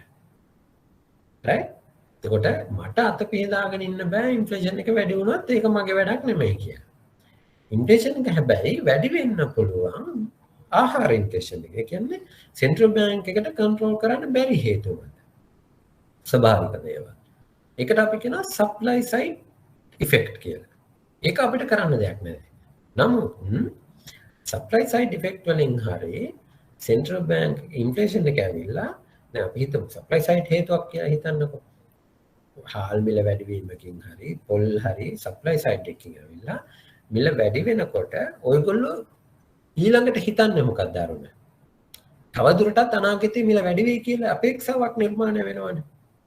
දැන් මම උදාහරණයකට කිව්වොත් ගිය මාසේ උද්දමන 4%යි ඊට ඉස්සර මාසේ 3%යි ඊට ඉස්සෙල්ලා මාසේ 2%යි. දැන් ඕගොල්ලෝගේ මේ මාසෙට උද්දමන අපේක්ෂාව කීයද? 2 3 4. වැඩි වෙවි ඇවිල්ලා. එතකොට දැන් මේ මාසෙට කීයක් වෙයි කියලාද ඔයගොල්ලෝගේ අපේක්ෂාව වෙන්නේ එතකොට? 6ක් වෙයි. ඕකේ. ඒ කියන්නේ පරණ දේවල් දිහා බලලා ඔයගොල්ලෝ හිතනවා හරි වැඩි prices දැන් continuously වැඩි වෙන තැනක යන්නේ. හරි? අපේක්ෂාව 4යි 6යි. ඊළඟ මාසෙට ඔයගොල්ලෝ හිතනවා ඊටත් වඩා වැඩි වෙයි කියලා. දැන් මොකද වෙන්නේ? ඔයගොල්ලෝ මොකද කරන්නේ එතකොට? ඩිමාන්ඩ් එක වැඩි කරනවා. ඈ? ඩිමාන්ඩ් එක වැඩි කරනවා. ඩිමාන්ඩ් එක වැඩි. ඒ කියන්නේ ඔයගොල්ලෝගේ අනාගත පරිභෝජනය සඳහා ඔයගොල්ලෝ ස්ටොක් කරන්න පටන් ගන්නවා. අන්න ඒකට තමයි කියන්නේ අපි ඉගෙන ගත්තේ inflation expectation කියලා. adverse inflation expectation. ඇත්තටම අර supply side එකෙන් හරි වෙන side එකකින් හරි එන impact එක ආපෞසරයක් create කරන්න පුළුවන් adverse inflation expectation. ඒක central bank එකට control කරන්න පුළුවන්. ඒක කරන්න පුළුවන් නිවැරදි විදියට තීරණ ගන්න ඕන අනාගතේ inflation එක වැඩි වෙයි කියලා අපි හිතනවා. right? අපිට වෙලාව මදි මෙතනින් ඉස්සරහට යන්න. ටිකක් තව විනාඩි ගාණක් ඕන මට මේක ඉවර කරගන්න. ඒ හින්දා අපි core inflation එක කියලා වෙනමම අර headline inflation එකට අමතරව ඇත්තටම මිනිස්සු demand එක වැඩි වීමෙන් කොච්චරක් භාණ්ඩ හා සේවාවල මිල වැඩි වුණාද කියලා වෙනම අපි අය හොයලා බලනවා හෙඩ්ලයින් ඉන්ෆ්ලේෂන් එකට අමතරව. ඒකට අපි කියනවා යටිදරි එහෙම නැත්නම් මූලික උද්දමනය කියලා. right? අපි ඕක ලබන සතියේ ඉන්ෆ්ලේෂන් එකයි ඉන්ට්‍රස්ට් රේට් එකයි පටන් ගන්නවා. right? දැනට ඔයගොල්ලෝ ඔළුවේ තියාගන්න ඔයගොල්ලෝ කියපු කාරණය වැරදි. ඉන්ෆ්ලේෂන් එකක් ආවොත් ඔයගොල්ලෝ බ්ලේම් කරන්න ඕනේ කාටද? මේන්ම සෙන්ට්‍රල් බැංක් එක ඔබ්ජෙක්ටිව් එක ෆුල්ෆිල් කරේ නැහැ කියන එක තමයි එතනින් කියවෙන්නේ. right? එතකොට සෙන්ට්‍රල් බැංක් එකේ තමයි රෝල් එක තියෙන්නේ ප්‍රයිස් ස්ටැබිලිටි එක තියාගන්න එක. right? සාමාන්‍ය කවුරුත් කියන්නේ නැහැ මේ මගේ ඔබ්ජෙක්ටිව් එක මේක වෙන කාටවත් නෙමෙයි මට තමයි වඩින්න ඕනේ කියලා. නමුත් සෙන්ට්‍රල් බැංක් එකේ තමයි ප්‍රයිස් ස්ටැබිලිටි ඔබ්ජෙක්ටිව් එක. right? එහෙමනම් හරියට වෙලාව 10යි අද වෙලාවට නවත්ත ගන්න පුළුවන්. අපි කො ඉන්ෆ්ලේෂන් එකයි ඉන්ෆ්ලේෂන් එක ඉතුරු අඩුව ටික ඉන්ට්‍රස්ට් රේට්ස් වලින් ලබන සතියේ කතා කරමු. ඊට පස්සේ අගෝස්තු අපි අන්තිම හරියට වෙනකොට බලමු අපිට එක්ස්ට්‍රා ක්ලාස් එකක් ඕන වුණොත් මම හිතන්නේ ඔයගොල්ලෝ කැමති වෙයි උදේ 7 ඉඳන් පටන්ගෙන තව පැයක් වැඩිපුර කරන එක අමුතුවෙන් දවසක් එකතු වෙනවට වඩා. හරි. ඔයගොල්ලෝගේ සජෙෂන්ස් ලබන සතියේ දෙන්න. එතකොට අපිට next month එකේ සෙප්තැම්බර් අපිට මේ plan කරගන්න පුළුවන්. right? වෙන මොනවා හරි තියෙනවා නම් අහන්න පුළුවන්. එහෙම නැත්නම් අපි අදට නවත්තමු. හැමෝටම සුබ දවසක් පරිස්සමින් ඉන්න සුබ සතියක්.